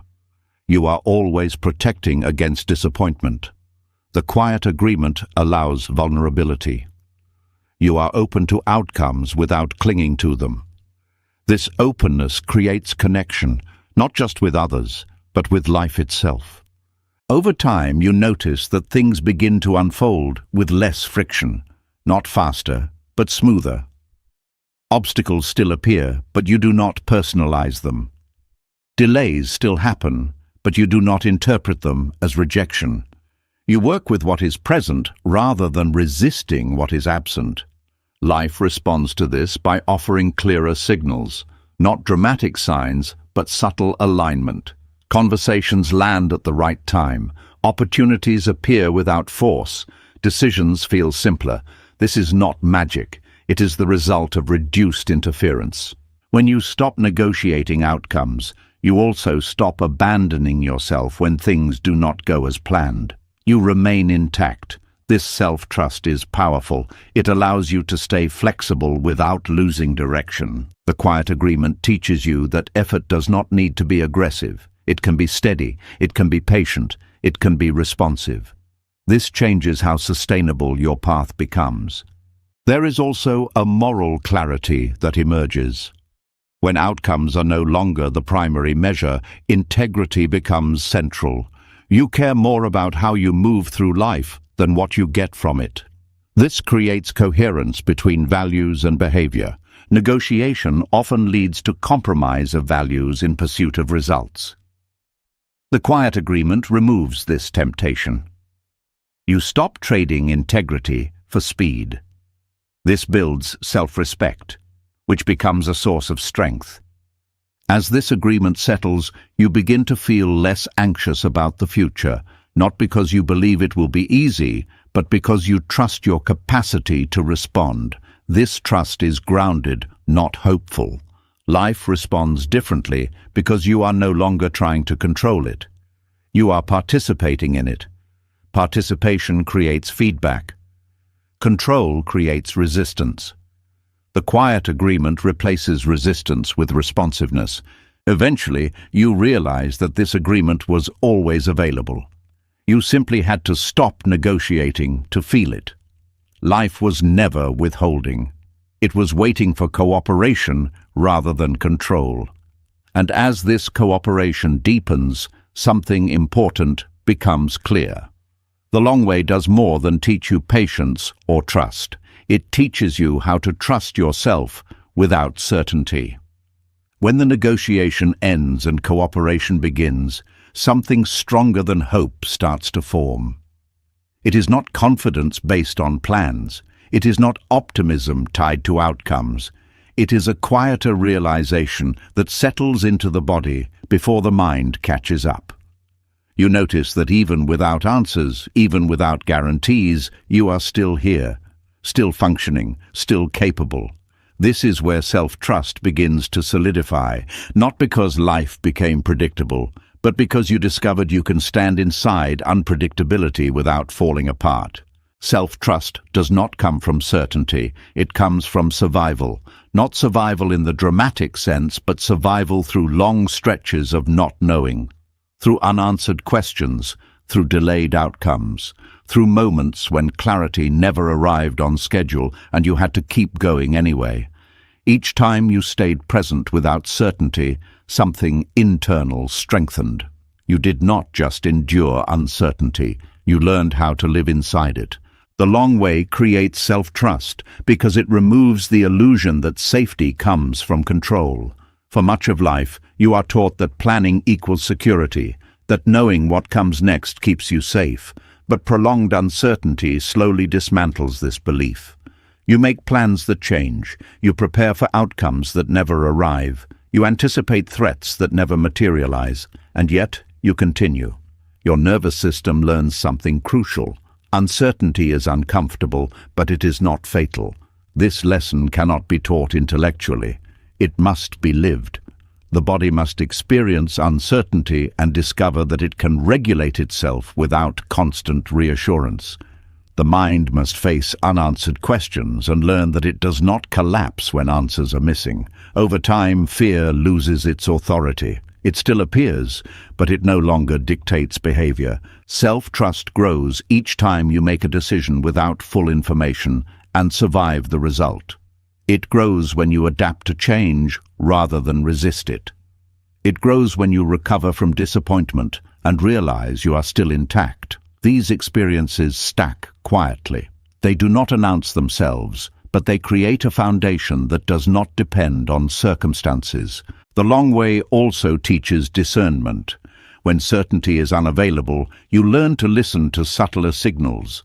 Intuition sharpens. You become more attuned to your own reactions, energy, and values. You stop needing external permission to validate choices. This internal reference point becomes reliable because it is built through experience, not theory. Surviving prolonged uncertainty also rewires your relationship with fear. Fear stops being a signal to stop and becomes a signal to pay attention. You learn that fear often appears when something matters, not when something is wrong. This distinction is essential. Without it, fear controls direction. With it, fear becomes information. The long way strips away dependence on outcomes for self-worth. When outcomes are delayed or unpredictable, you cannot measure your value by success alone. You are forced to find worth in effort, integrity, and resilience. This shift is subtle but profound. You stop feeling like a failure when things take time. You stop feeling superior when things go well. Your sense of self stabilizes. Self-trust also develops through repeated recalibration. The long way rarely follows a straight line. You adjust goals, you revise expectations, you change strategies. Each adjustment teaches you that you are capable of learning and responding. You are not fragile, you are adaptable. This adaptability becomes a source of confidence. Another aspect of self-trust built on the long way is emotional reliability. You learn that emotions rise and fall without destroying you. Anxiety peaks and passes. Doubt appears and fades. Sadness moves through. You stop trying to eliminate these states. You allow them. This allowance reduces their intensity. Emotional stability emerges not from suppression, but from familiarity. The long way also reveals that certainty often creates rigidity. When you believe you know exactly how things should unfold, deviation feels threatening. When certainty disappears, flexibility becomes necessary. You learn to hold plans lightly. This flexibility protects you from shock. It makes change less destabilizing. Self-trust deepens when you stop expecting life to confirm your choices immediately. You learn to commit without applause, to persist without validation, to rest without guilt. These behaviors reinforce a sense of inner authority. You trust yourself because you are no longer constantly checking for approval. There is also a humility that strengthens self-trust. You accept that you will not always get it right. You allow for mistakes without turning them into identity judgments. This makes learning easier.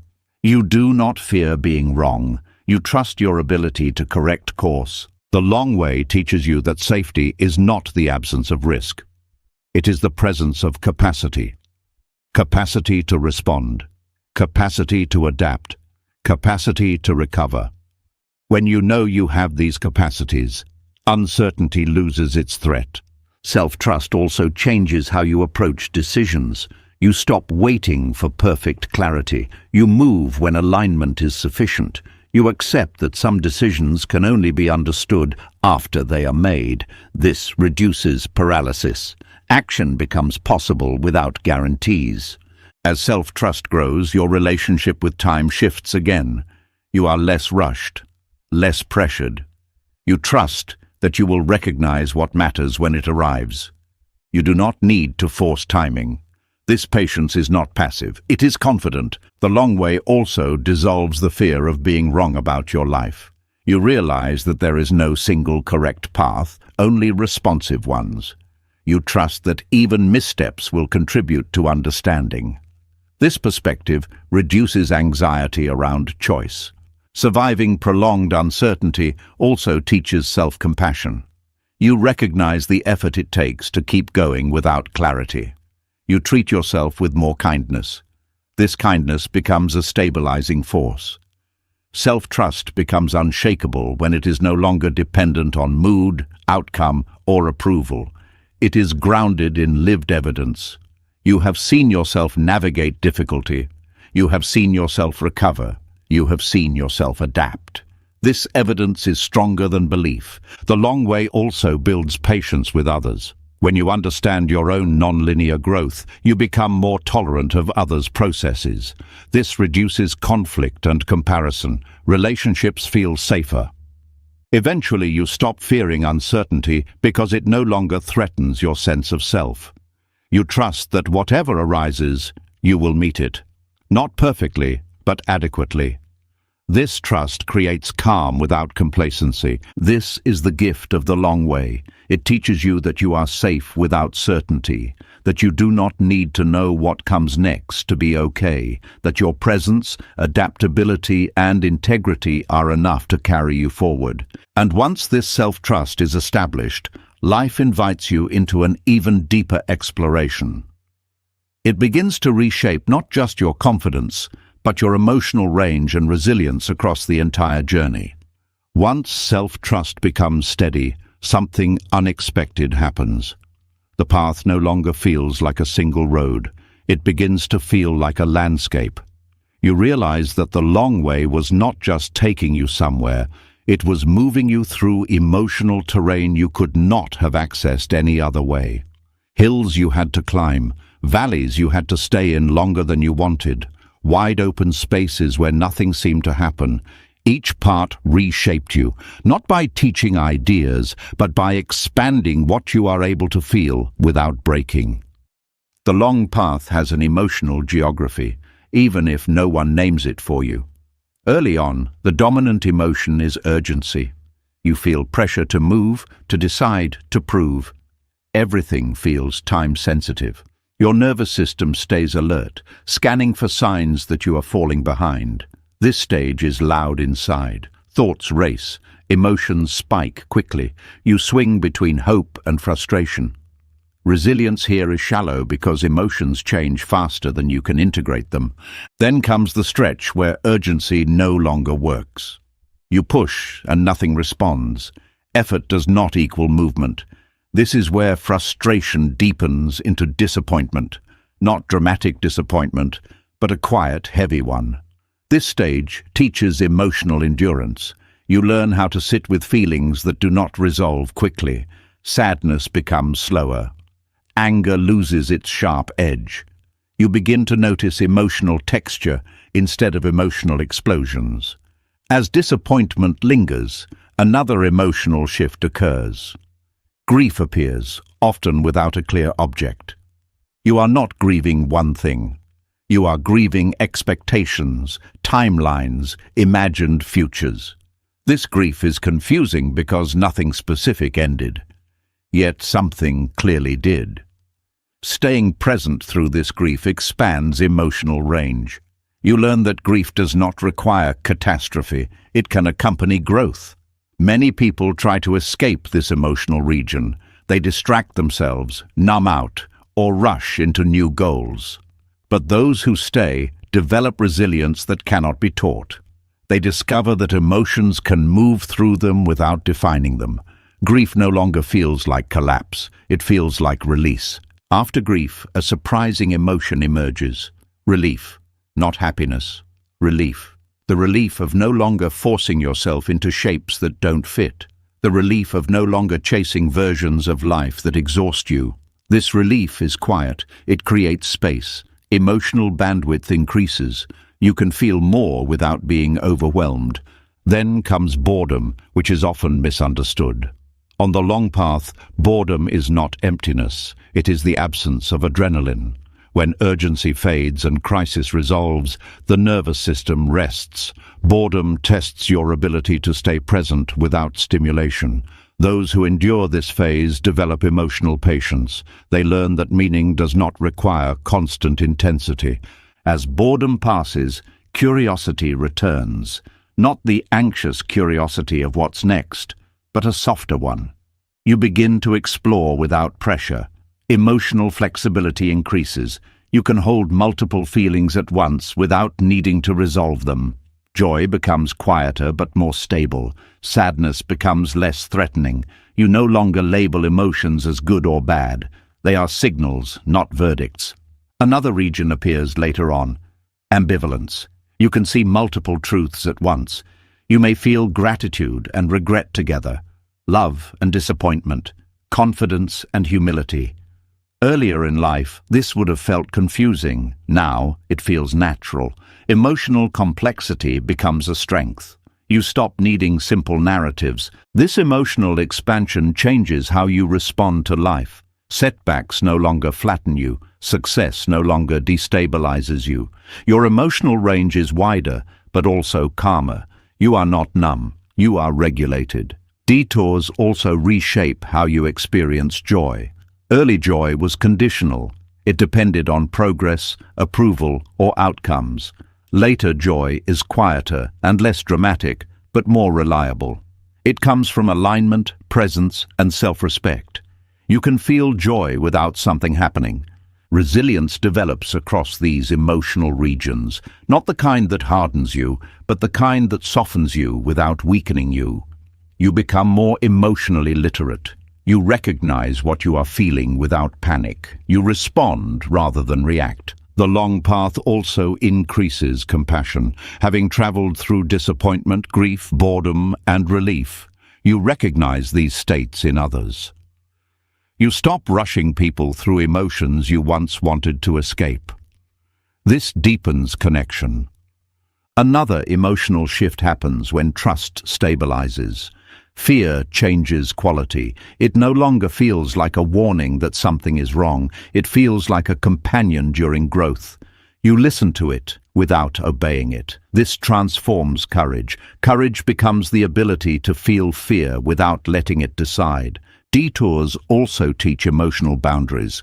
You learn what drains you and what nourishes you. You stop overextending. You stop seeking validation through emotional labor. This protects energy and builds sustainable resilience. As the emotional geography becomes familiar, you stop resisting certain feelings. Loneliness no longer feels like failure. It feels like a phase. Uncertainty no longer feels like danger. It feels like transition. You stop catastrophizing internal states. One of the most important emotional capacities developed on the long path is neutrality. The ability to experience events without immediately labeling them as good or bad. This neutrality reduces suffering. It allows life to unfold without constant emotional interference. You also develop emotional memory. You remember that difficult states pass, that confusion resolves, that pain integrates. This memory provides stability during future challenges. You do not need to believe things will be easy. You know they will be survivable. The long way reshapes emotional identity. You no longer define yourself by how you feel in a moment. You identify with your capacity to hold feeling. This creates emotional freedom. You can experience sadness without becoming sad. You can experience joy without clinging. Over time, emotional resilience becomes embodied. Your body responds more calmly to stress. Your breath deepens. Your reactions slow. This is not a mindset shift. It is a physiological one. The nervous system has learned through repetition that intensity does not equal danger. This emotional geography explains why shortcuts fail. They skip emotional regions that build resilience. They produce fragile confidence. The long path produces durable calm. By moving through these stages, your emotional range expands without becoming chaotic. You become more human, not more reactive. You feel more, but suffer less. And as this emotional capacity stabilizes, life begins to use it. It places you in situations that require this resilience, not to test you, but because you are ready, which leads to the next realization. Some blocks were never obstacles at all. They were protection. As emotional resilience settles into your body, frustration begins to feel different. It no longer explodes the way it once did. It lingers, it presses, it repeats itself. And this repetition starts to raise a deeper question. Why does life keep blocking certain paths, even after you have grown, trusted, waited, and adapted? Why do some doors remain closed no matter how ready you feel? This is where another layer of understanding opens, one that reframes frustration, not as opposition, but as protection. Frustration is often the last emotion we learn to respect. It feels abrasive.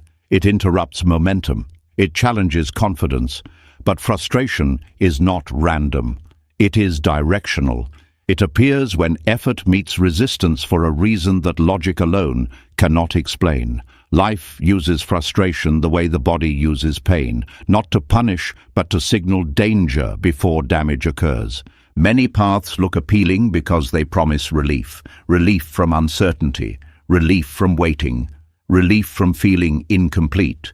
But not all relief leads to fulfillment. Some relief leads to depletion. Some paths offer comfort at the cost of depth. Others offer validation at the cost of integrity. Frustration arises when life senses that a path would hollow you out, even if it looks successful from the outside. Hollowing does not happen all at once. It happens quietly. You begin a path that seems reasonable. It pays well. It looks impressive. It earns approval. But slowly, something drains. Energy fades. Curiosity dulls. You perform more and feel less. You stay busy but disconnected. Frustration often appears before this happens, acting as an early warning system. Life blocks certain paths because they would require you to abandon parts of yourself you cannot afford to lose. Your sensitivity, your creativity, your capacity for meaning.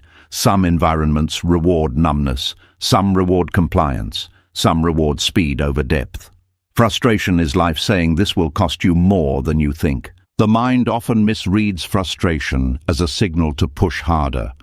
Try again, optimize, force a breakthrough, but repeated frustration is rarely asking for more effort. It is asking for re-evaluation. It asks you to question not your ability, but the direction of your effort. Frustration protects you from false alignment. False alignment feels good initially. It feels like progress, but it requires ongoing self-betrayal to maintain. You ignore discomfort. You silence intuition. You justify exhaustion. Frustration interrupts this pattern before it becomes identity. There is also a timing element. Some paths are not wrong forever. They are wrong now. Frustration keeps you from entering them prematurely. Entering too early would lock you into structures that limit growth. Life delays access not because you are incapable, but because you are still forming. Frustration also preserves complexity. Some paths demand simplification. They require you to reduce yourself to a role, a brand, a function. If your nature is complex, layered, or evolving, these paths will eventually feel suffocating. Frustration appears early to prevent long-term constriction. Many people override frustration out of fear. Fear of missing out. Fear of disappointing others. Fear of appearing ungrateful. But overriding frustration does not make it disappear. It turns into resentment, burnout, or numbness. Life prefers frustration because it is honest. It hurts, but it speaks.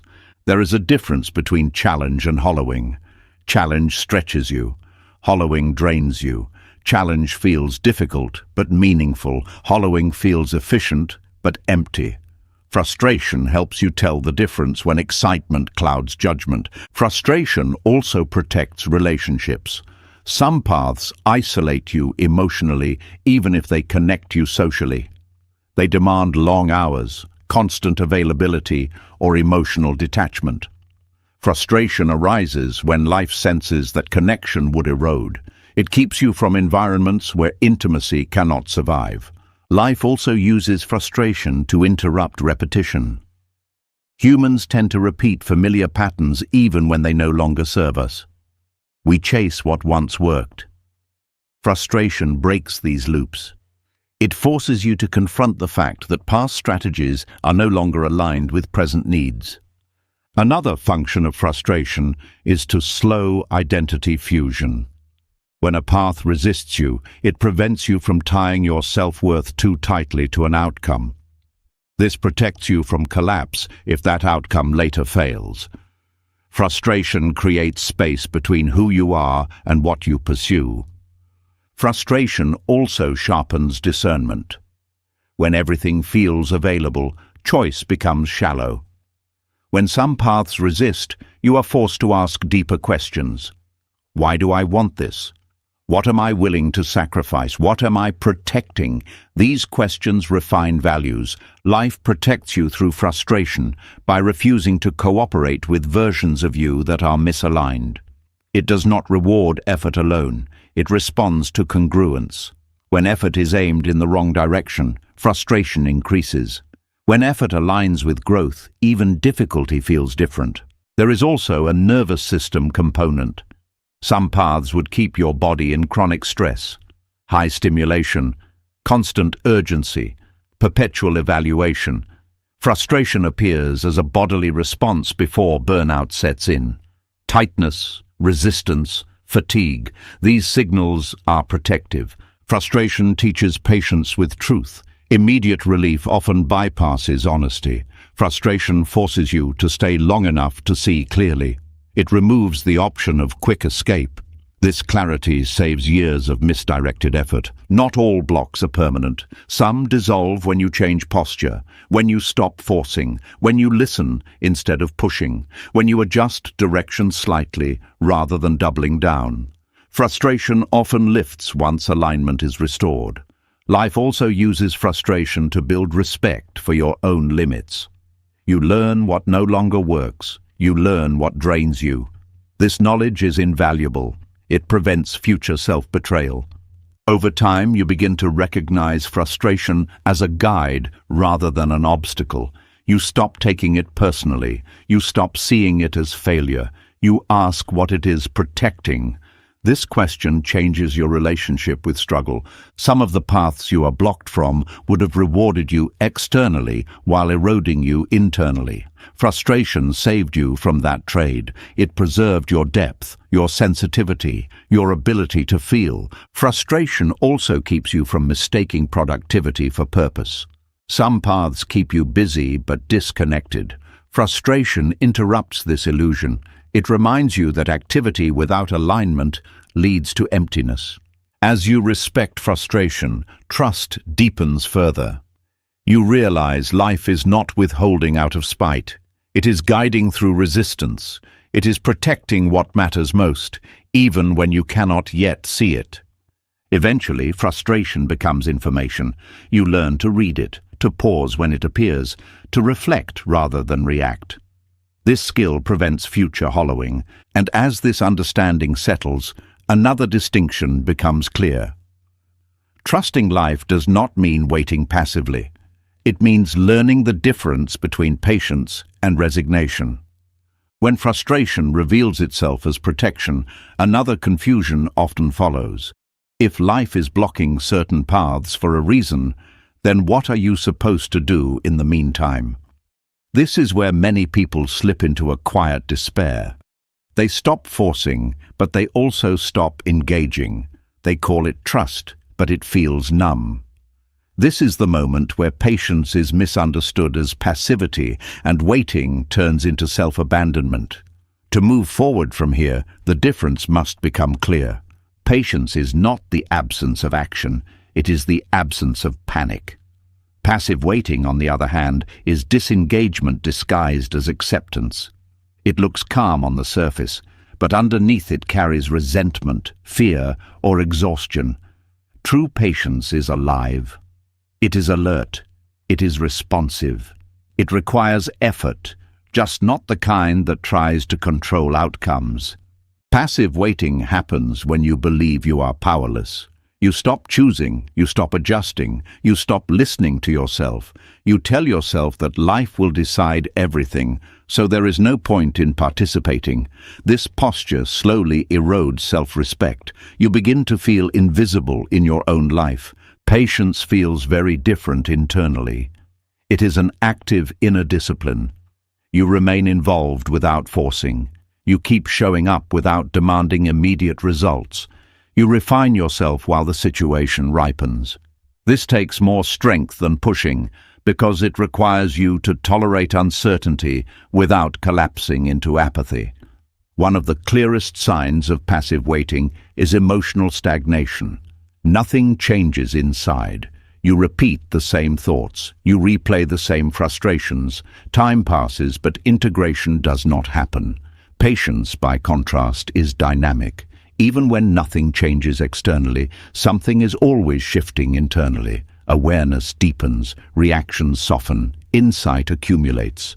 Trusting life does not mean sitting still and hoping for rescue. It means staying in relationship with what is happening. You observe, you respond, you adjust posture, not destination.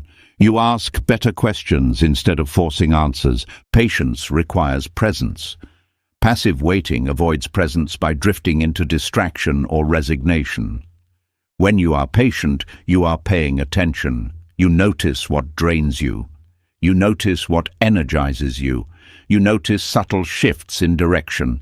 This attention keeps you aligned even when progress is slow. There is also a difference in how effort feels.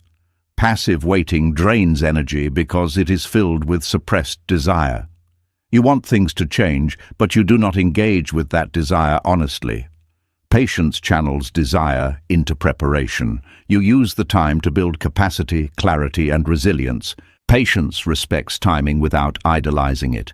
You do not rush life, but you also do not freeze. You continue developing skills, relationships, and self-awareness.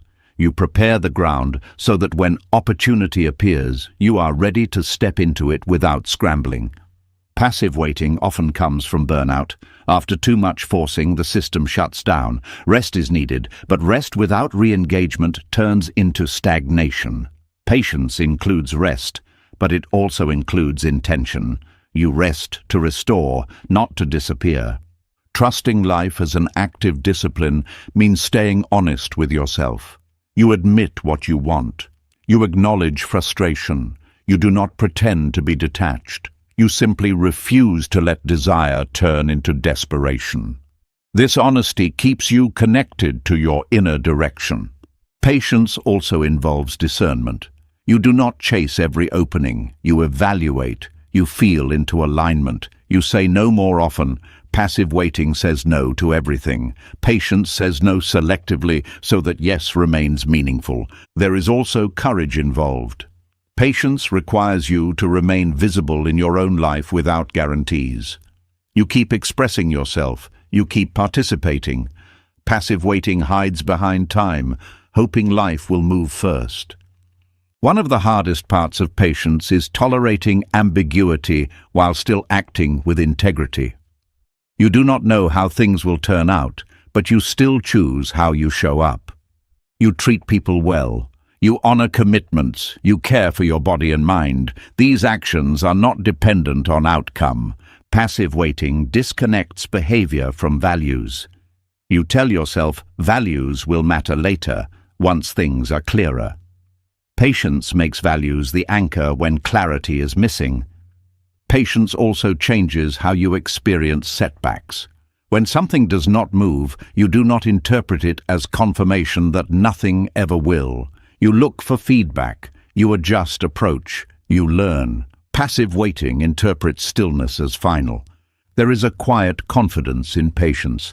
You trust that your effort is not wasted even when results are delayed. This confidence is grounded in self-trust, not optimism. You know you can respond when conditions change. Passive waiting erodes this confidence. Over time, you doubt your ability to act. You feel rusty. You feel behind. This reinforces the myth that waiting was required, when in reality, engagement was. Patience also keeps curiosity alive. You explore without pressure. You learn without agenda. This exploration often reveals paths you would have missed if you were only waiting for permission. Trusting life actively means cooperating with what is present. If a door is closed, you stop pushing it, but you do not stop moving. You turn, you look around, you prepare, you listen. Patience is not neutral, it has direction. That direction is alignment. You are always orienting toward what feels honest, sustainable, and whole. Passive waiting has no direction. It simply endures time. The emotional tone is different as well. Patience carries calm and alertness. Passive waiting carries dullness or quiet resentment. One expands your capacity, the other shrinks it. Patience also protects against bitterness. When you remain engaged, you do not feel life is happening to you. You feel part of the process. Passive waiting creates distance, which breeds resentment. Trusting life does not mean stepping out of your own life. It means stepping into it without trying to dominate it. This balance is subtle and powerful. Over time, patience builds momentum. Not fast momentum, but stable momentum. You are ready when movement returns. You do not panic. You do not overreach. You integrate change smoothly. Passive waiting leaves you unprepared. When things finally shift, you feel overwhelmed. You rush. You doubt yourself. This reinforces the belief that waiting was necessary when preparation was. Patience is an inner discipline because it requires daily choice. You choose presence over avoidance. You choose alignment over control. You choose engagement over resignation. Life responds to this discipline, not always immediately but reliably. Opportunities meet readiness. Clarity meets patience. Movement meets preparation. Trusting life, then, is not a passive stance. It is a form of participation that does not rely on force. It is effort without aggression, commitment without attachment. As this distinction becomes clear, another realization begins to form. Sometimes, when nothing seems to be working, it is not because you are stuck. It is because something is integrating beneath the surface. When patience becomes active and resignation falls away, there is still a phase that unsettles almost everyone. A phase where you are present, aligned, no longer forcing, yet nothing seems to respond. You are doing the inner work. You are showing up. You are staying honest. And still, externally, it looks like nothing is working. This is the moment most people quietly turn against themselves. But this moment deserves a different understanding because stagnation is not always failure. Often it is consolidation. There are times when life stops producing visible results because it is reorganizing something deeper. Growth does not always express itself through movement. Sometimes it expresses itself through stillness. This stillness feels uncomfortable because it offers no feedback. You cannot point to progress. You cannot measure advancement. And in a world that values visibility, this feels like falling apart. But internally, something very real is happening. Integration is the process of bringing separate parts into coherence. It is when lessons stop being ideas and start becoming behavior. It is when emotional insight becomes embodied response. It is when new values settle into decision-making without effort. This process is slow and quiet. It cannot happen while you are constantly producing or reacting. It requires space. When nothing seems to be working, it is often because your system is digesting what it has already taken in. Just like the body pauses activity to heal or rebuild, the psyche pauses expansion to integrate. If you force movement during this phase, you interrupt consolidation. You create fragmentation instead of strength. Stagnation feels threatening because it challenges the belief that progress must be continuous. But continuous output is not how systems become resilient. They become resilient through cycles of stress and recovery. Integration is recovery at the psychological and emotional level. Many people misinterpret stagnation as incompetence. They assume they are doing something wrong. They search for new strategies, new methods, new goals. But often, the issue is not lack of effort. It is lack of space. You cannot integrate while constantly reaching for the next thing. Integration requires repetition. You encounter similar situations and respond slightly differently. You notice old triggers no longer hijack you. You realize reactions that once felt automatic now feel optional. These changes are subtle. They do not announce themselves, but they are signs of deep progress. When nothing is working externally, your inner world is often aligning internally. Beliefs are adjusting. Emotional responses are recalibrating. Identity is stabilizing. These changes take time because they involve rewiring patterns that have been in place for years. Stagnation also removes distraction. When life stops moving, you cannot hide behind activity. You face boredom, restlessness, and self-doubt. These feelings are not obstacles. They are signals of parts that still seek validation through motion. Integration teaches these parts how to exist without constant stimulation. There is also grief involved in integration. You grieve old versions of yourself that no longer function. You grieve identities that gave you momentum but no longer fit. This grief slows you down, but it also clears space. Without grieving, integration remains incomplete. When nothing is working, comparison often returns. You look around and see others moving. This intensifies self-judgment. But integration does not follow shared timelines. It follows internal readiness.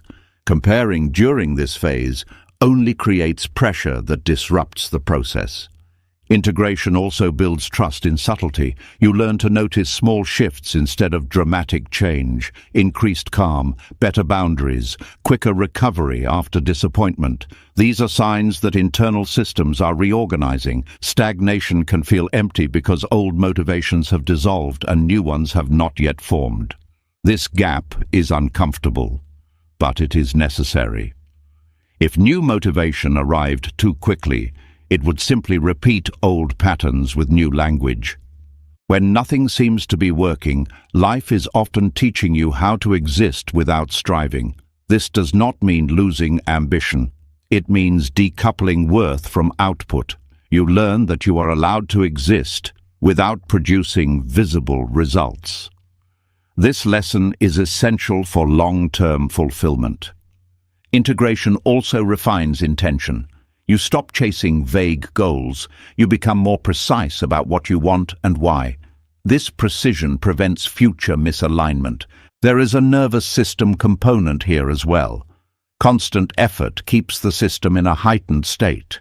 Integration requires regulation. The body learns how to operate without chronic stress.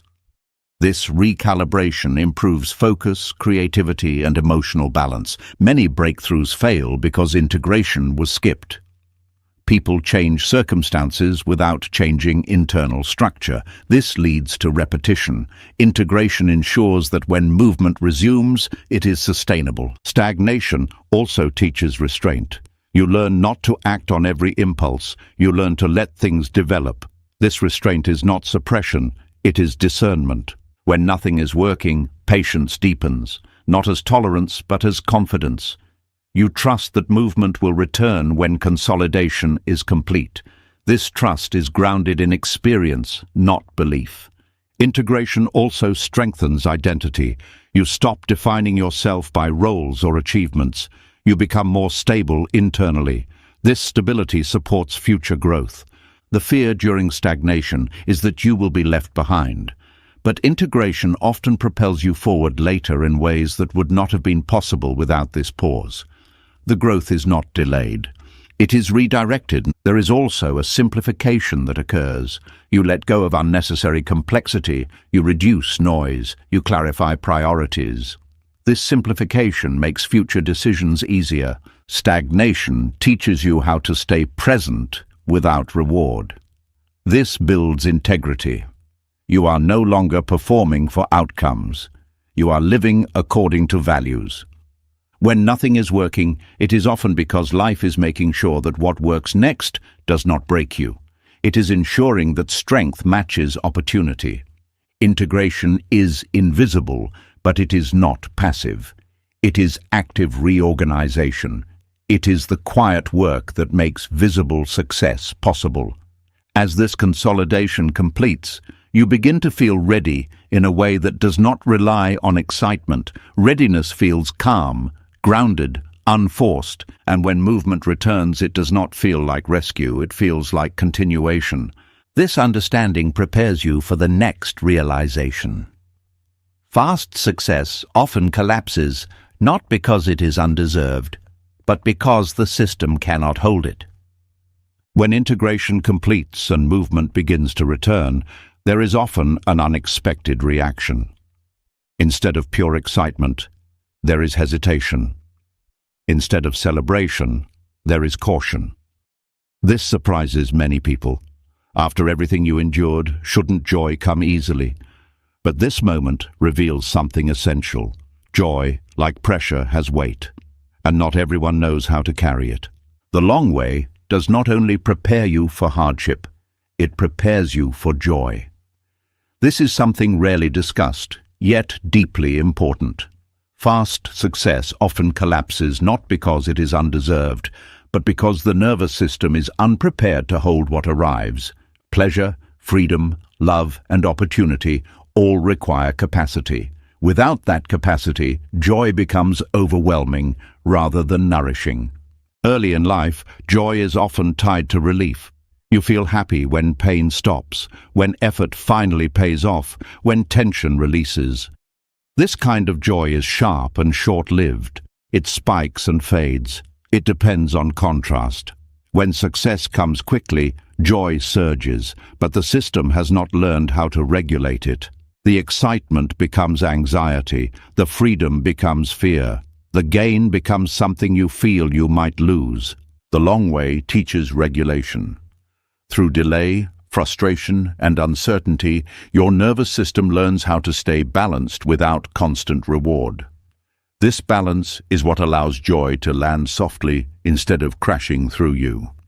You learn how to feel good without panicking, how to enjoy without clinging, how to receive without bracing. Fast success often creates hypervigilance. You scan for threats. You worry about maintaining what you have. The system stays activated. Joy becomes conditional. You cannot relax into it. The long way prevents this by normalizing uncertainty. When joy arrives after prolonged uncertainty, it feels familiar rather than threatening. You trust that change is survivable. Joy requires openness, but openness without regulation leads to overwhelm. The long path gradually expands your window of tolerance. You learn how to stay open while grounded. This is why joy feels different later in life. It is quieter, steadier, and more integrated. There is also an emotional maturity that develops on the long way. You learn that joy does not erase complexity. You can feel grateful and cautious at the same time. You can feel happy without believing everything is resolved. This layered joy is sustainable. It does not demand perfection. Fast success often collapses relationships because joy amplifies unresolved dynamics. Envy, imbalance, and insecurity surface. The long way gives relationships time to evolve alongside you. Shared growth creates shared capacity for joy. The long path also teaches you to separate joy from identity. When joy arrives slowly, you do not fuse your sense of self to it. You appreciate it without defining yourself by it. This prevents loss from becoming identity collapse. There is a bodily component as well. The nervous system learns through repetition. Prolonged effort followed by small wins teaches gradual regulation. Sudden reward shocks the system. This is why people often sabotage happiness. It feels unsafe. The long way teaches safety first. Joy also requires trust. Trust that you can have something good without it being taken away immediately. This trust is built through surviving loss, disappointment, and uncertainty. Once you know you can endure pain, you are no longer afraid of pleasure. The long way reshapes joy into something inhabitable. You do not rush through it. You do not consume it. You live inside it. This changes how fulfillment feels. It becomes spacious rather than intense. Fast success creates pressure to perform happiness. You feel obligated to be grateful, excited, and satisfied. This performance disconnects you from authentic experience. The long way removes this pressure. Joy is allowed to be subtle. You also learn how to pace joy. You let it unfold naturally. You do not overwhelm yourself with stimulation. You allow enjoyment to integrate into daily life rather than peak and crash. There is also grief mixed with joy on the long path. Grief for what it took to get here. Grief for versions of you that did not survive. This grief does not cancel joy. It deepens it. Joy becomes more meaningful because it is honest. The long way also teaches you how to share joy without comparison. You are not using joy to prove anything. You are not seeking validation. This makes joy relational rather than performative. Fast success often collapses because it skips emotional training. The long way is training. It teaches you how to hold intensity, freedom, and possibility without losing yourself. Eventually, joy stops feeling like an event and starts feeling like a tone, a background steadiness, a sense of okayness that does not depend on circumstances. This is the kind of joy that lasts. And as you learn to carry joy, another pattern becomes clear. The urge to control outcomes often comes from fear, not ambition. As joy becomes something you can hold without panic, another truth quietly surfaces. Much of what once looked like drive, discipline, or ambition was actually fear in disguise. The need to manage everything, the urge to predict outcomes, the compulsion to stay ahead of uncertainty. When joy no longer overwhelms you, you begin to see how much energy was spent trying to control life rather than live it. This is where trusting life starts to heal control at its root. Control addiction rarely feels like fear. It feels responsible. It feels mature. It feels like being prepared. But underneath it is a deep belief that if you loosen your grip, something bad will happen. Control is not about wanting more. It is about being afraid of loss, afraid of pain, afraid of repeating past experiences where you felt powerless. Most control patterns are formed early. At some point, life felt unpredictable, unsafe, or emotionally overwhelming. Control became a coping strategy. Planning, fixing, anticipating, and managing created a sense of safety. Over time, this strategy hardened into identity. You became the one who handles things, who stays on top, who never lets things fall apart. But what once protected you eventually limits you. Control requires constant vigilance.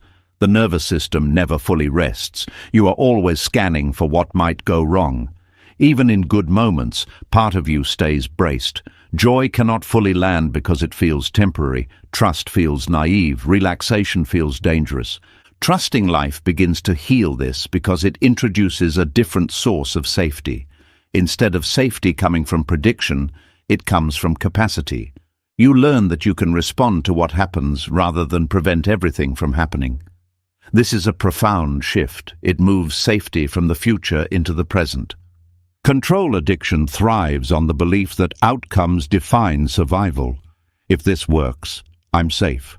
If it fails, I'm not. Trust dismantles this belief slowly, through experience.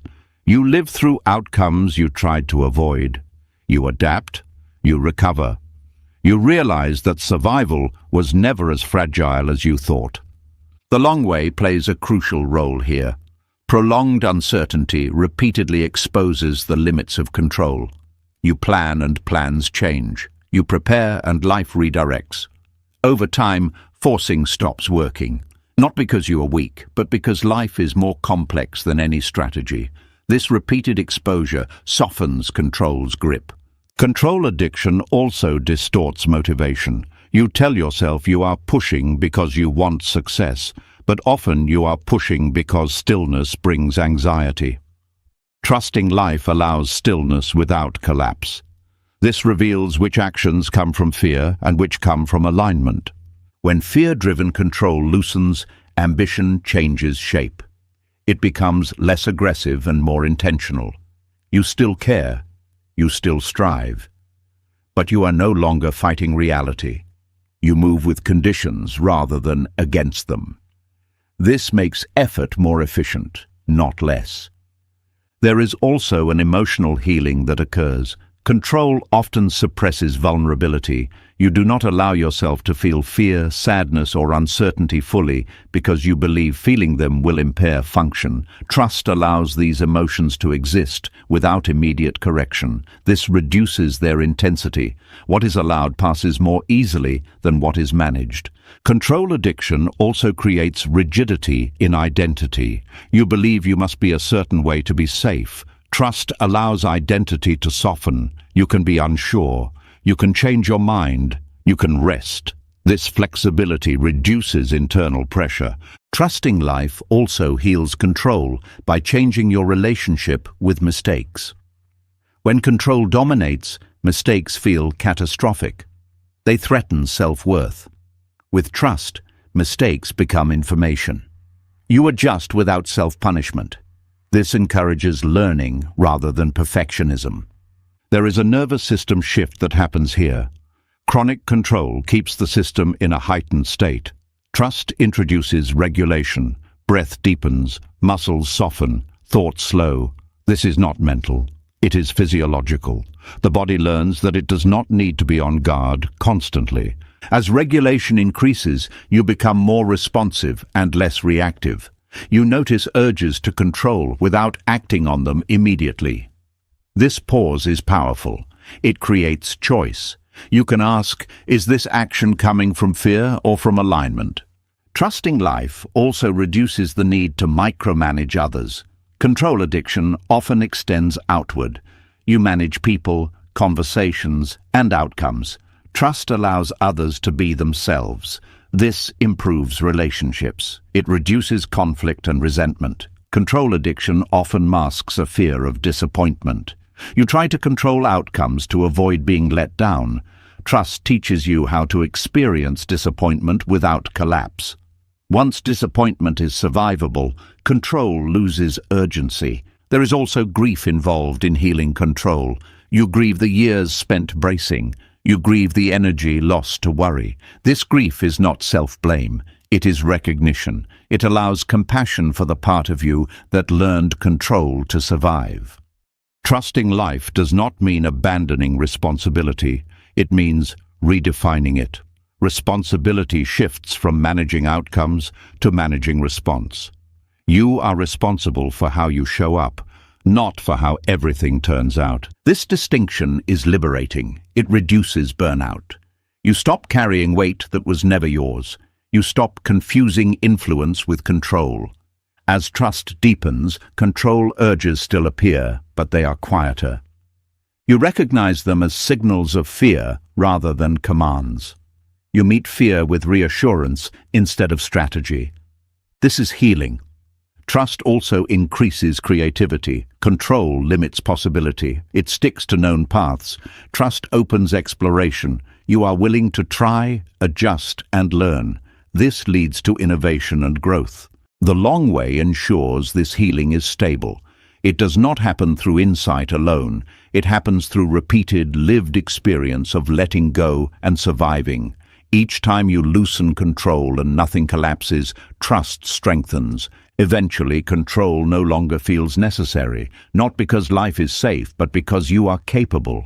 This capability is the foundation of mature trust. And as control addiction heals, something else begins to dissolve. The need to cling to old identities weakens. Life prepares you for another kind of release. As the need to control loosens and fear loses its authority, a deeper discomfort often rises. It does not feel like anxiety. It feels like absence. The familiar sense of who you are begins to fade. Old labels no longer fit. Old motivations no longer drive you.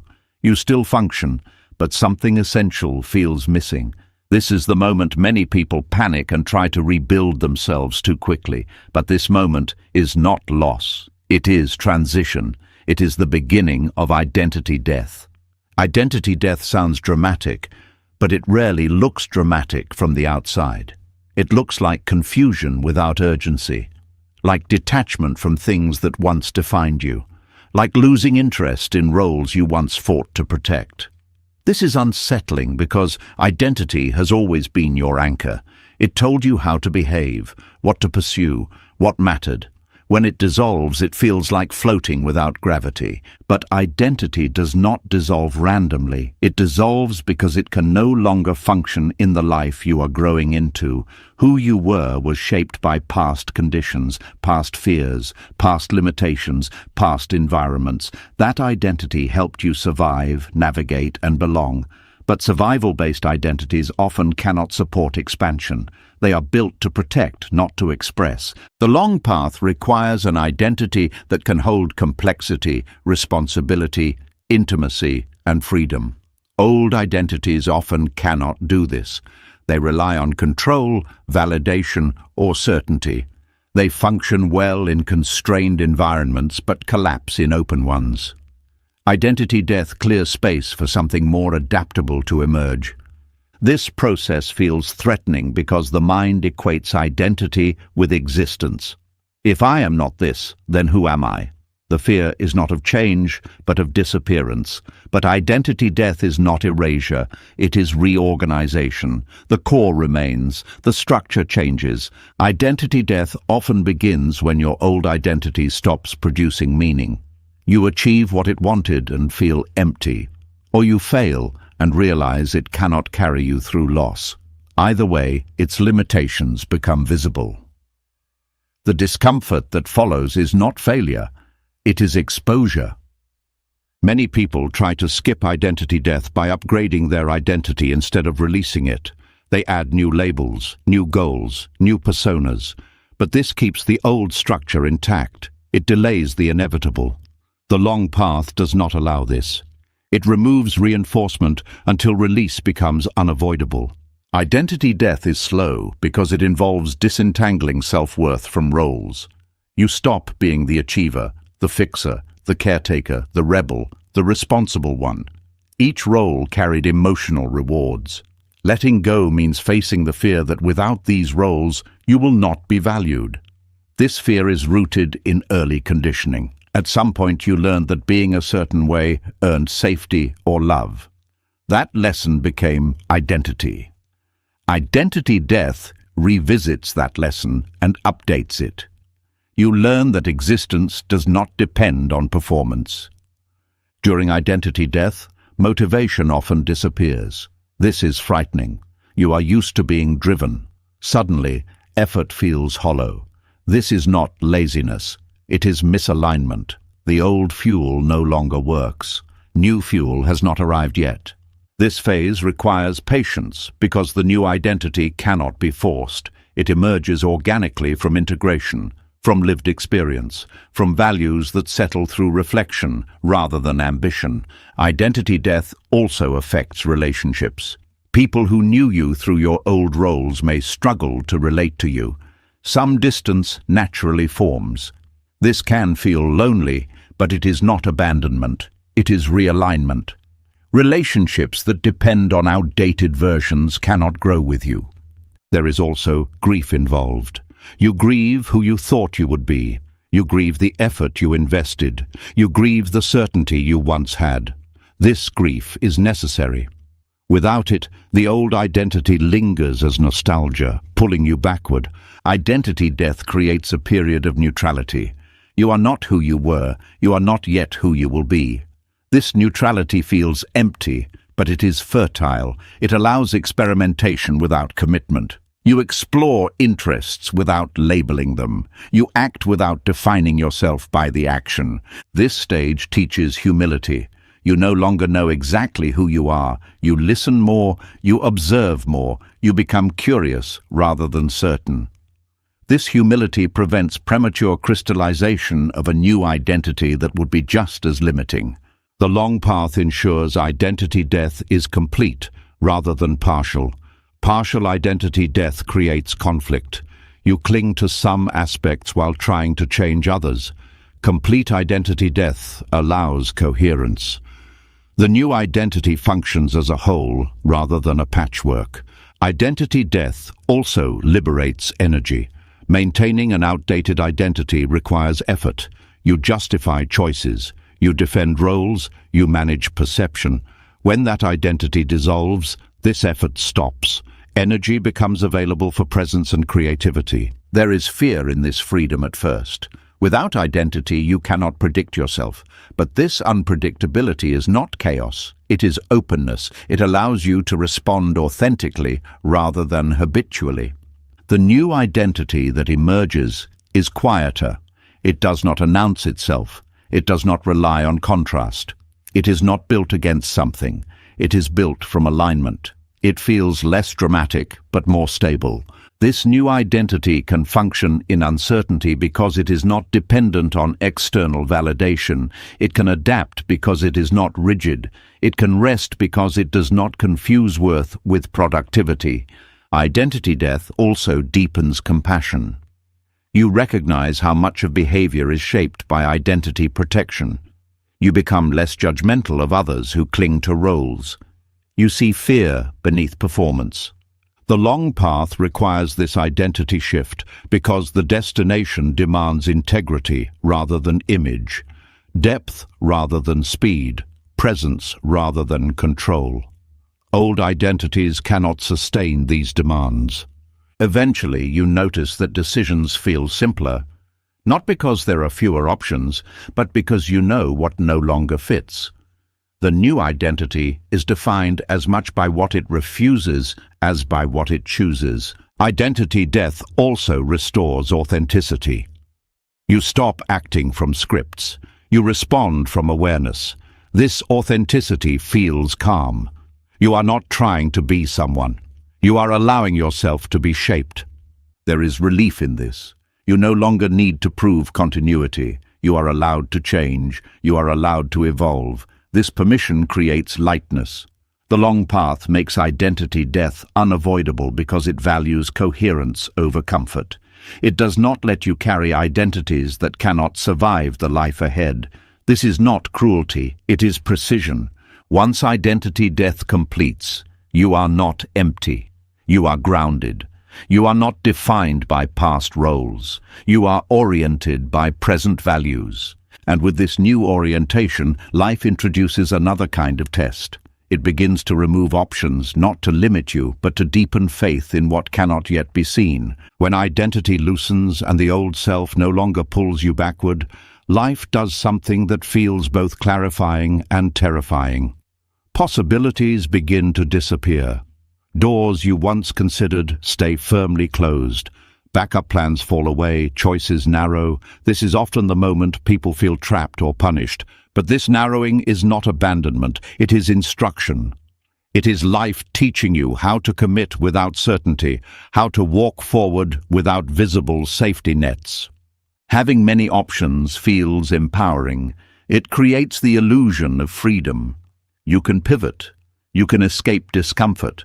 You can delay commitment by telling yourself you are still exploring.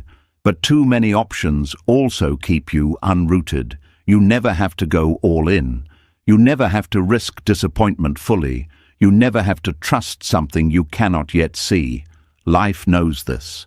So when you are ready for deeper growth, it begins to remove alternatives. When options disappear, anxiety often spikes. You feel exposed. You can no longer hedge your bets. You cannot say, if this doesn't work, I'll just do that. The future feels fragile. This fragility is not a flaw. It is the doorway to faith. Faith is often misunderstood as belief without evidence. But real faith is commitment without control. It is choosing a direction without proof. It is staying aligned without guarantees. Narrowing options forces this kind of faith because it removes the comfort of escape. Life removes options gradually, rarely all at once. One path stops responding, another loses energy, a third becomes inaccessible. At first you try to reopen them, you analyze, you negotiate, you push, but eventually resistance remains. This persistence is a signal. Life is asking you to stop keeping one foot out of the door. Keeping options open feels safe, but it divides energy. You never fully inhabit a path. You are always scanning for alternatives. This prevents depth. Narrowing choices concentrates energy. It forces presence. You can no longer live half-committed. There is grief in this narrowing. You grieve the comfort of possibility. You grieve the identities attached to different paths. You grieve the fantasy of unlimited freedom. This grief is real, but it is also cleansing. It clears space for something focused to grow. When life removes options, it is often because exploration has done its job. You have learned enough. You have gathered insight. Now it is time to integrate through commitment. Without commitment, knowledge remains abstract. Faith grows when you choose despite uncertainty, not reckless choice, but aligned choice. You listen to what still has life in it, what still pulls quietly, what still feels honest, even when it scares you. This listening replaces strategy. Narrowing options also reveals attachment. You see which paths you cling to out of fear rather than alignment. You see which backups exist only to soothe anxiety. Life removes these to teach you that soothing does not equal safety. There is also a maturity in choosing when options are limited. You stop chasing novelty. You invest in depth. You learn that meaning is built through staying, not sampling. Life removes options to build faith in your own capacity to commit. Commitment does not mean certainty. It means willingness. Willingness to show up, to adapt, to learn, to stay engaged even when outcomes are unclear. This stage often feels lonely.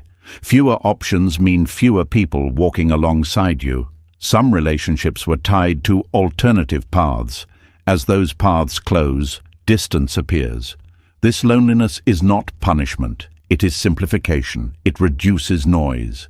Narrowing choices also strengthens integrity. When you have fewer options, values matter more. You cannot rely on flexibility to escape consequences. You must choose in alignment. This builds self-respect. Life also uses narrowing to protect focus. Too many directions dilute effort. Narrowing sharpens it. You become more precise, more intentional, less scattered. There is fear here because narrowing removes the illusion of control. You cannot plan your way out. You must trust your ability to respond rather than predict. This trust deepens faith. Faith is not passive belief. It is active engagement without proof. It is continuing to care without reassurance. It is choosing to act even when the future remains undefined. When options disappear, you may question your worth. Why am I not being offered more? But this is not about worth. It is about readiness. Life is not offering less. It is offering depth. Narrowing choices also ends comparison. When you cannot switch lanes easily, you stop watching other lanes. You focus on your own road. This reduces anxiety. Life removes options when staying undecided would become avoidance. Decision is not the enemy of freedom. Indecision is. Narrowing pushes you into decision. This decision is rarely dramatic. It is quiet. It feels like settling into something rather than chasing it. It feels heavier at first, then steadier. Faith grows each time you choose without seeing the whole picture and discover you are still okay. This lived experience builds confidence that belief alone cannot. Narrowing also exposes ego. Ego wants options to maintain superiority, to feel exceptional. Faith requires humility. It accepts not knowing. Life teaches commitment to the unseen by removing what is seen. You can no longer rely on visible markers. You must trust internal alignment. This stage often coincides with reduced external validation. Fewer people understand your path. Approval drops. This strengthens intrinsic motivation. Faith also deepens patience. When you cannot switch directions easily, you learn to wait within commitment rather than escape it. This patience is powerful. Life removes options to help you experience sufficiency. You learn that one path is enough. One direction is enough. You do not need everything. There is relief hidden in narrowing. Once resistance fades, energy stabilizes. You stop evaluating constantly. You begin living. Faith is built through repetition. Each day you recommit without proof. Each day you choose alignment over comfort. This repetition makes faith embodied. The unseen future becomes less frightening because you are no longer trying to see it. You are walking toward it. Narrowing options also clarifies responsibility. You stop blaming circumstances. You own your choices. This ownership builds strength. Life does not remove options to limit you. It removes them to deepen you, to teach you how to stand without leaning on contingency. And once faith stabilizes, another understanding begins to emerge. The long way is not only psychological, it follows a deeper law of meaning itself. When faith steadies and commitment no longer needs proof, a deeper pattern begins to reveal itself. You start to notice that the long way was never just psychological or practical. It followed a quieter logic, a kind of inner law.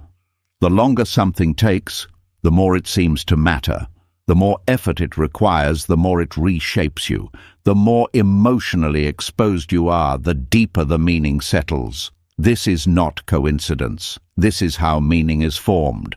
There is a kind of gravity to things that take time. They pull you inward. They demand presence. They refuse to be consumed quickly. Fast experiences pass through you. Slow ones stay. They leave residue. They change how you see yourself and the world. This is the spiritual physics of taking longer. Meaning does not attach itself to convenience. It attaches itself to investment. When something costs you time, attention, patience, and vulnerability, it begins to matter in a way nothing instant ever can. This is why shortcuts feel empty even when they work. They bypass the conditions that allow meaning to form. Time is not just duration, it is exposure. The longer you stay with something, the more layers of yourself it touches. Early enthusiasm gives way to doubt. Doubt gives way to discipline. Discipline gives way to humility. Humility gives way to depth. Each layer adds weight. Meaning accumulates. Effort also changes meaning. Effort is not about strain. It is about showing up repeatedly without certainty. Effort teaches commitment. It teaches you how to stay when novelty fades. Without effort, experiences remain shallow. They entertain but do not transform. Emotional exposure is the final ingredient. When something asks you to feel deeply, to risk disappointment, to tolerate uncertainty, meaning takes root. Emotional exposure makes experiences personal. They stop being abstract. They become part of your inner narrative. This is why the long way changes how you value things. What you struggled for becomes precious. What came easily becomes replaceable. This is not because struggle is virtuous, but because struggle creates relationship. You are no longer consuming an experience. You are participating in it. The spiritual physics here is simple but unforgiving. Depth requires time. Integration requires effort. Meaning requires vulnerability. Remove any one of these and the experience remains thin. Life understands this even when you do not. This is why it resists acceleration. It is not withholding, it is preserving depth. It is making sure that what you gain does not float on the surface of your life but anchors into who you are. Meaning deepens when you have to wait because waiting exposes motivation. You learn why you want what you want. You learn whether desire survives discomfort. This clarity strengthens intention. Meaning deepens when effort is sustained, because sustained effort reveals character. You see how you respond when results are delayed. You see whether you become bitter, resigned, or resilient. This self-knowledge becomes part of the meaning. Meaning deepens through emotional exposure because emotions are the language of integration. They translate experience into wisdom. Without emotion, experience remains data. With emotion, it becomes insight. The long way also stretches time in a way that changes perception. You stop measuring progress in milestones and start measuring it in understanding. You notice subtle shifts, increased patience, better discernment. These shifts are invisible to others but deeply meaningful to you. Fast paths often skip emotional exposure. They reward performance and efficiency. But without emotional engagement, success feels hollow. You achieve without connecting. The long way refuses this. It requires you to feel everything along the way. There is also a sacredness that develops through repetition. Doing something over and over without immediate reward creates reverence. You stop taking it lightly. You respect the process. This respect deepens meaning. The long way also introduces reverence for effort itself. You learn that effort is not just a means to an end. It is a form of devotion. You are devoting time, energy, and attention to something that matters. This devotion gives life texture. Meaning also deepens through uncertainty. When outcomes are unknown, you cannot rely on expectation. You must stay present. Presence is where meaning lives. Certainty often pulls you out of the moment. Uncertainty anchors you in it. There is also a humility that comes from taking longer. You recognize your limits. You respect complexity. You stop believing everything should bend to your timeline. This humility makes meaning more durable. The long way also creates coherence. When something unfolds slowly, different parts of your life have time to align with it. Relationships adapt, values adjust, identity evolves. Meaning becomes integrated rather than isolated. Fast success often creates fragmentation. Life changes faster than integration can occur. Meaning cannot keep up. This leads to emptiness despite achievement. Time allows reflection. Reflection turns experience into understanding. Without reflection, experience remains raw. The long way creates natural pauses for reflection. These pauses are not delays. They are meaning makers. Effort also creates memory. You remember what you worked for. You remember obstacles. These memories become reference points. They guide future decisions. They give context. Emotional exposure creates attachment, but not the unhealthy kind. It creates care. You care because you felt. You invested, you risked. This care makes meaning personal rather than conceptual. The spiritual physics of taking longer also explains why meaning cannot be forced. You cannot manufacture it through intensity. You cannot compress it through strategy. Meaning emerges when conditions are met, not when demanded. Life often removes speed to restore meaning. It slows you down so you can feel what you are doing. It interrupts momentum so you can ask why. This is not inefficiency, it is alignment. Taking longer also builds trust in process. You learn that not everything valuable is visible immediately. This trust reduces anxiety. You stop rushing meaning. You allow it to form. Meaning deepens as you carry effort through disappointment. Disappointment refines intention. It strips away fantasy. What remains is commitment. This commitment is meaningful because it is honest. Emotional exposure also expands empathy. You recognize struggle in others. You respect journeys that take time. This shared understanding deepens connection. The long way also teaches restraint. You learn not to grab meaning prematurely. You let experiences mature. This patience prevents distortion. There is also a paradox here.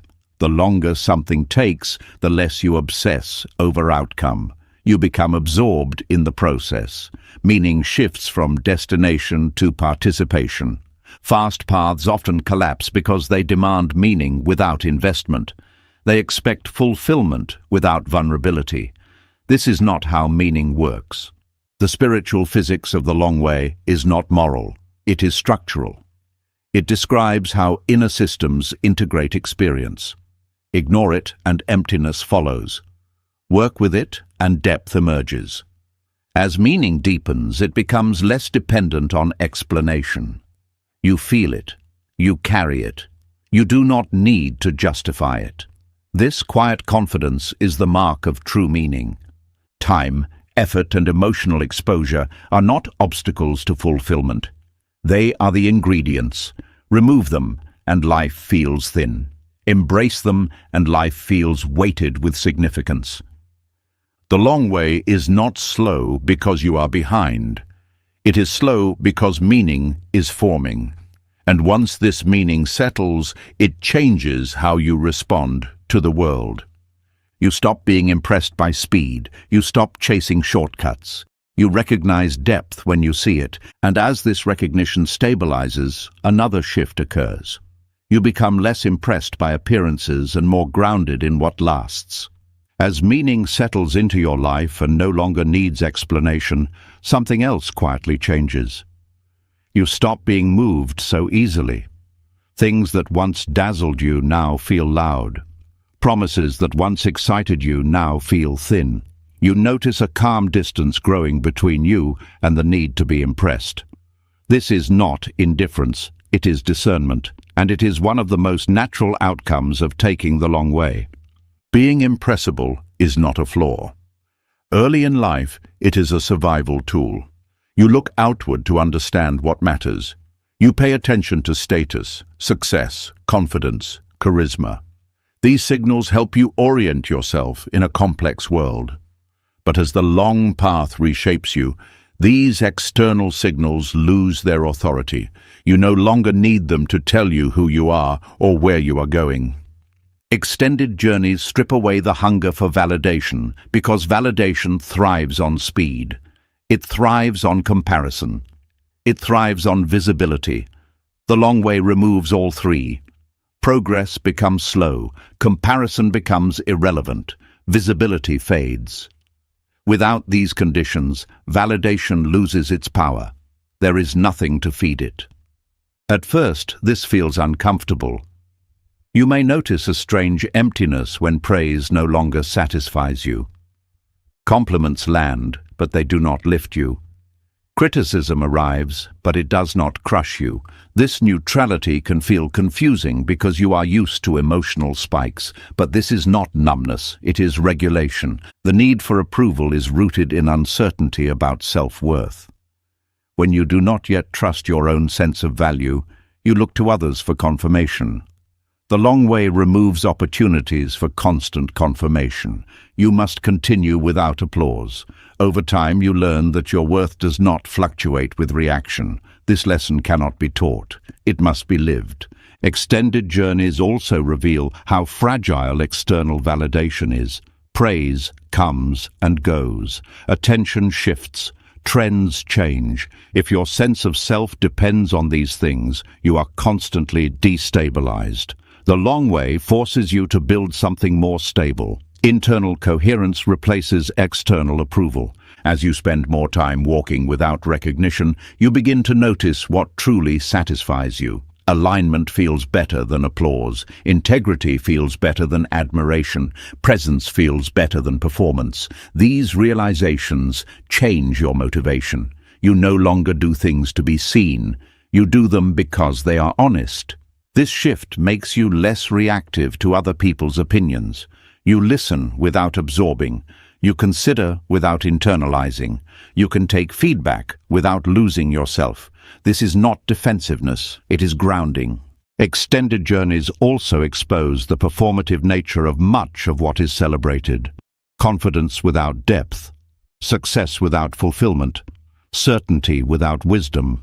These things once looked impressive because you had not yet lived through their consequences. Now you have context. You can see the cost beneath the surface.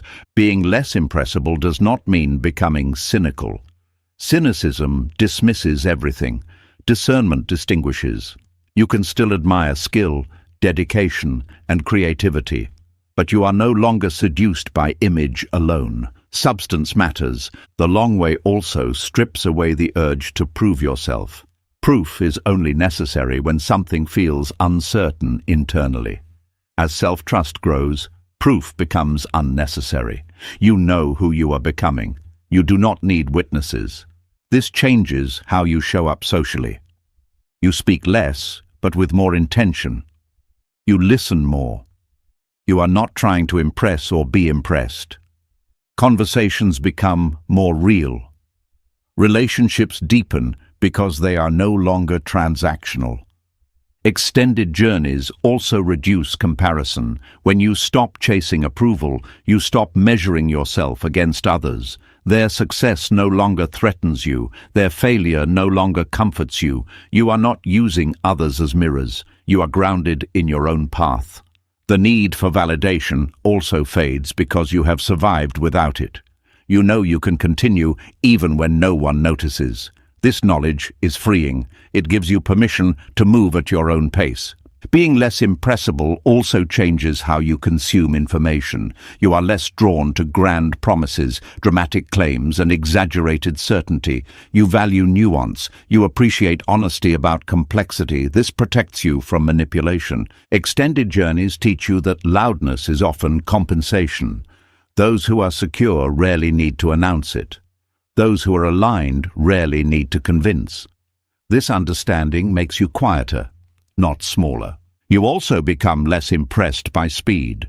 Quick results no longer impress you because you know what they often skip: integration, depth, stability. You respect things that last, not things that appear. This shift affects ambition as well. You still care about growth, but you are no longer motivated by recognition. Your goals become more personal, more values-based. This makes them sustainable. Being less impressible also reduces envy. When you are no longer chasing approval, you stop envying those who have it.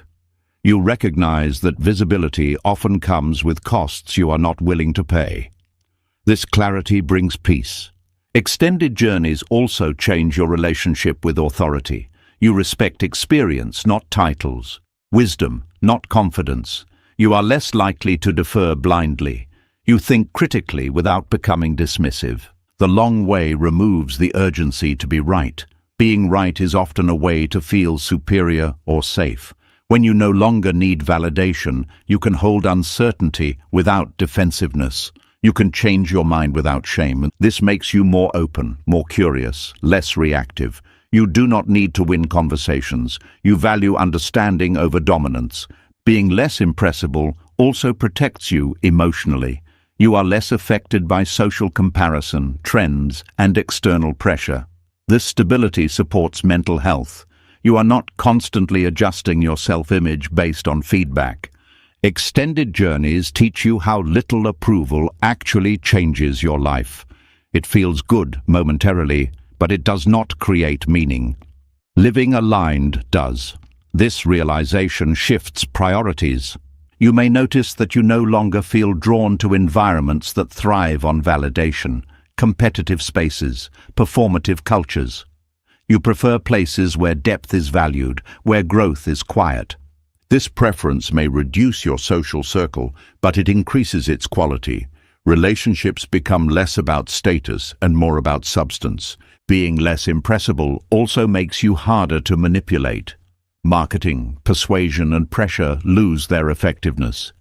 You are not easily swayed by promises of recognition or belonging. You choose consciously. Extended journeys also reveal that admiration often hides insecurity. Those who need to be admired are often seeking reassurance. Understanding this softens judgment. You respond with compassion rather than envy. The long way does not make you immune to praise or criticism. It simply makes them less central.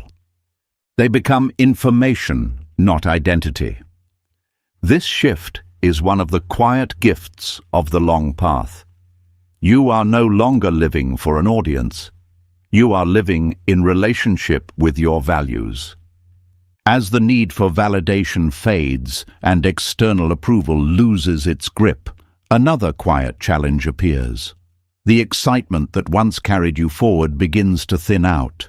The emotional charge that fueled effort no longer shows up on demand. You are not lost. You are not doubting your path. You are simply no longer motivated in the way you once were. This moment unsettles people because motivation is often mistaken for alignment. When motivation disappears, many assume the path must be wrong. But this moment is not a signal to turn back. It is an invitation to learn a deeper form of trust. Motivation is unreliable by nature. It rises and falls with mood, novelty, recognition, and energy. Early on, motivation feels essential because it compensates for uncertainty. It provides momentum when identity is still forming. But as the long way reshapes you, motivation becomes less central. Alignment does not always feel inspiring. Sometimes it feels neutral. Sometimes it feels heavy. Sometimes it feels quiet. Learning to continue without motivation is one of the most important skills the long path teaches. When motivation is gone, belief often fades with it. You stop feeling certain. You stop feeling excited about outcomes. This can feel dangerous because belief has always been used as fuel. But belief is also fragile. It depends on narrative. It depends on hope. When belief fades, what remains is commitment. Commitment is quieter.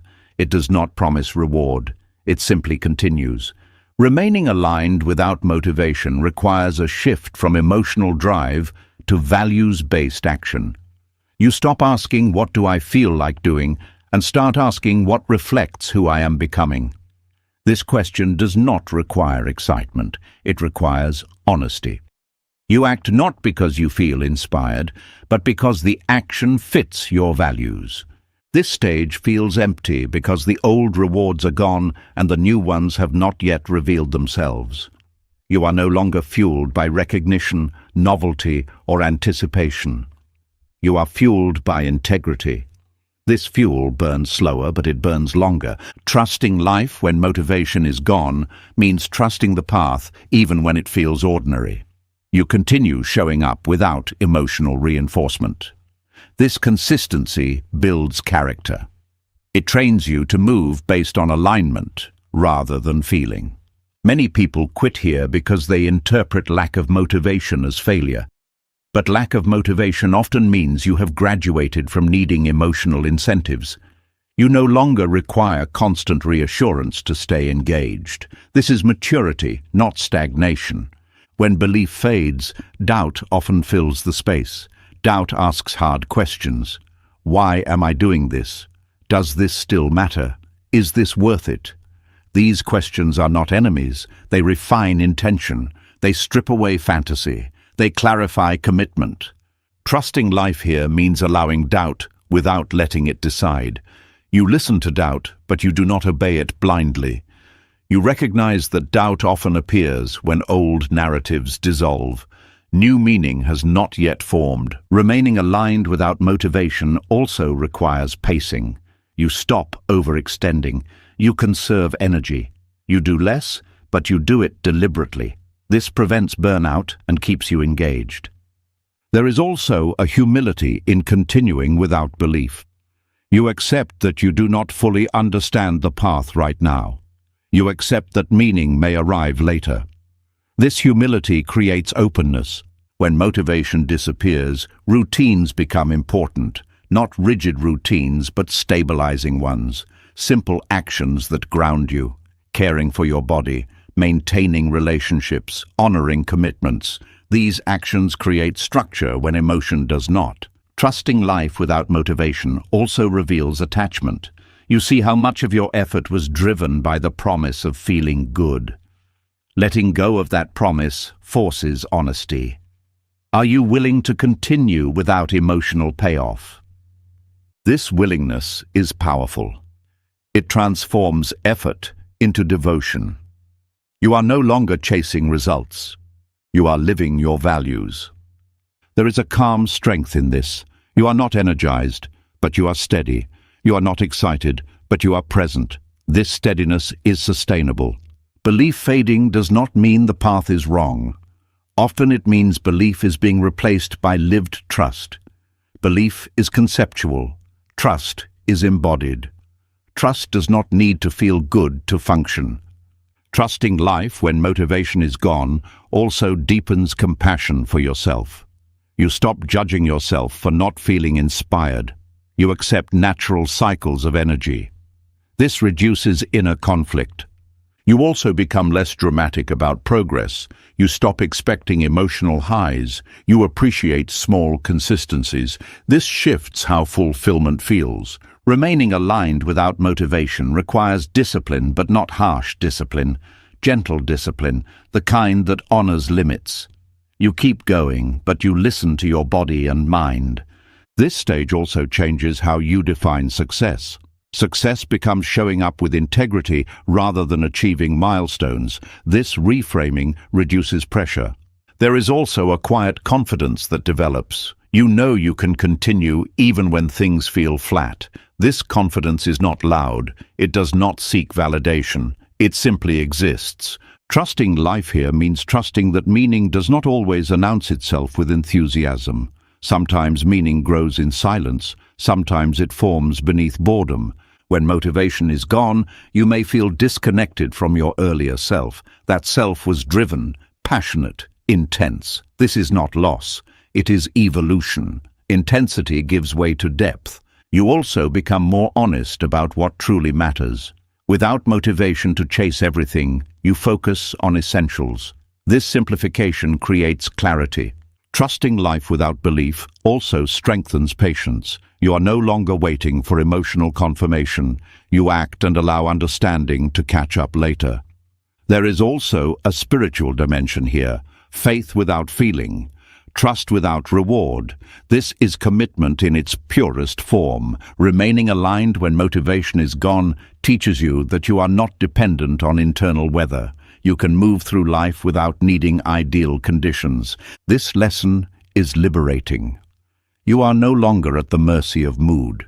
You can continue even when enthusiasm disappears. Over time, motivation may return, but it returns differently. It is quieter, less urgent, more grounded. It supports rather than drives. And when it does, you realize something important. You did not need motivation to stay aligned. You needed honesty, patience, and trust. After staying aligned without motivation, something quietly rearranges itself. You no longer feel the need to label parts of your life as mistakes. The urgency to rewrite the past fades. You stop arguing with earlier versions of yourself, and then, almost without effort, a realization settles in. The path you once judged as wrong was not a detour away from your life. It was the lesson itself. This realization does not arrive with fireworks. It arrives with calm. You look back at choices you once regretted and notice something new. They taught you things no straight path ever could. Skills you rely on now were forged there. Boundaries you hold came from those experiences. Depth you carry was shaped in moments you once tried to forget. The idea of a wrong path assumes life works like a map with a single correct route, but personal evolution does not follow that logic. It works more like training. Each environment, each role, each struggle develops a different capacity. The detour was not misdirection, it was conditioning. At the time, the detour felt like failure. You compared yourself to others who seemed more certain, more successful, more aligned. You believed you had wasted time, but what you did not see then was what you were building. Emotional endurance, discernment, self-awareness. These things cannot be taught through success alone. The wrong path often teaches you what the right one cannot. It shows you your limits. It reveals your values through discomfort. It forces you to confront parts of yourself that comfort would have left untouched. These lessons are not optional. If they are skipped, they return later in harsher forms. Many people spend years trying to correct their path instead of understanding it. They rush to compensate. They try to prove the detour meant nothing, but the detour always mattered. Ignoring it does not erase its influence. Integrating it does. The moment you realize the detour was the curriculum, self-judgment softens. You stop seeing your past as something to fix and start seeing it as something that trained you. Even the choices that came from fear taught you how fear operates. Even the times you stayed too long taught you boundaries. Even the times you left too early taught you discernment. Detours teach context. They show you how systems work from the inside. They expose dynamics you could not understand from the outside. This context becomes wisdom later. You recognize patterns faster. You see beneath appearances. You trust your intuition because it has been tested. The wrong path also builds empathy. When you have walked roads that did not fit, you recognize struggle in others without judgment. You understand how people get stuck, why they hesitate, why they cling. This understanding deepens connection. There is also humility that comes from detours. You learn that certainty is often a privilege, not a virtue. You respect complexity. You stop offering simple advice for complex lives. This humility is part of wisdom. The detour teaches patience because it rarely explains itself in real time. You have to stay long enough for lessons to emerge. This patience becomes a strength. You no longer need immediate clarity to continue. Detours also teach discernment between effort and alignment. You learn that working harder does not always mean moving forward. You learn when to persist and when to release. This discernment prevents burnout later. The wrong path often develops resilience without recognition. You keep going without applause. This builds inner strength. You know how to survive obscurity. You know how to rebuild after disappointment. There is also a creative dimension to detours. Being off the expected path forces improvisation. You learn to adapt, to problem solve, to think laterally. This creativity becomes invaluable later. Detours also dismantle ego-based identity. When plans fail, ego loses its script. You are forced to meet yourself without titles or achievements. This encounter is uncomfortable but freeing. You learn who you are beyond performance. The curriculum of the detour includes failure, but failure here is not about incompetence. It is about feedback. You learn what does not work for you. This knowledge narrows future choices in healthy ways. The wrong path also teaches timing. You see how being early or late changes everything. You respect the role of readiness. This awareness prevents rushing later opportunities. When you realize the detour was training, regret loses its grip. Regret is rooted in the belief that another choice would have guaranteed a better outcome. But life does not work with guarantees. It works with conditions. The detour created conditions you needed. This realization also dissolves envy. You stop comparing timelines because you understand that your training was specific to you. Others did not walk your path because they did not need your lessons. The detour also teaches endurance through uncertainty. You learn how to continue without validation. This prepares you for leadership, creativity, and intimacy later. There is a quiet pride that comes from surviving the wrong path. Not pride in suffering, but pride in resilience. You know what you can handle. This confidence is grounded. The moment you see the detour as curriculum, forgiveness becomes possible. You forgive yourself for choices made without full awareness. You forgive others who played roles in those chapters. This forgiveness frees energy. The wrong path also teaches you how to leave, how to exit situations with dignity, how to recognize when something has run its course. These skills are essential for growth. Detours often reveal hidden talents. You discover skills you would not have developed on a straight path. These skills later become differentiators.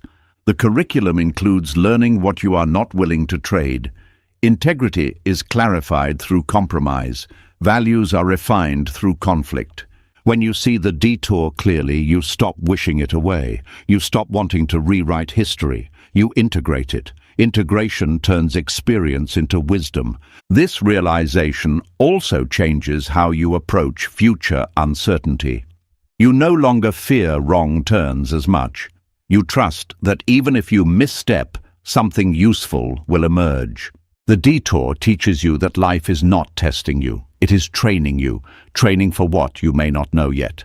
But you trust that the training fits the destination. Understanding this brings relief. You stop carrying the burden of wasted time. You see continuity instead of error.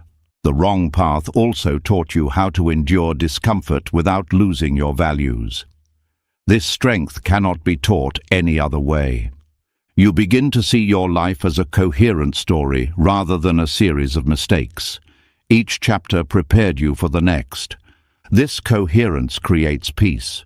You no longer need to justify where you've been. You know why it mattered. The moment you realize the detour was the curriculum, trust completes a full circle. You trust life not because it avoided pain, but because it used pain intelligently. You didn't take the long way because you were lost.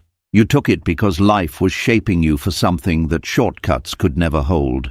Every delay strengthened you. Every detour trained you. Every moment of confusion rewired you. What felt like resistance was protection. What felt like stagnation was integration. What felt like the wrong path was the curriculum. You learned that trust is not belief without doubt, but movement without certainty. You learned that patience is not waiting, but staying present. You learned that joy has weight, meaning takes time, and identity must dissolve before it can evolve. You discovered that life does not reward speed, it rewards readiness, and that the long way does not make you late, it makes you whole. If this message resonated, don't rush past it. Leave a comment with the words, "I trust the long way." Writing it is a small commitment, but it signals something deeper, a quiet agreement with your own life. And if you want more reflections like this, grounded, honest, and built for real growth, subscribe to the channel and turn on notifications. New lessons are always unfolding here. Trust life. Even the long way is the right way.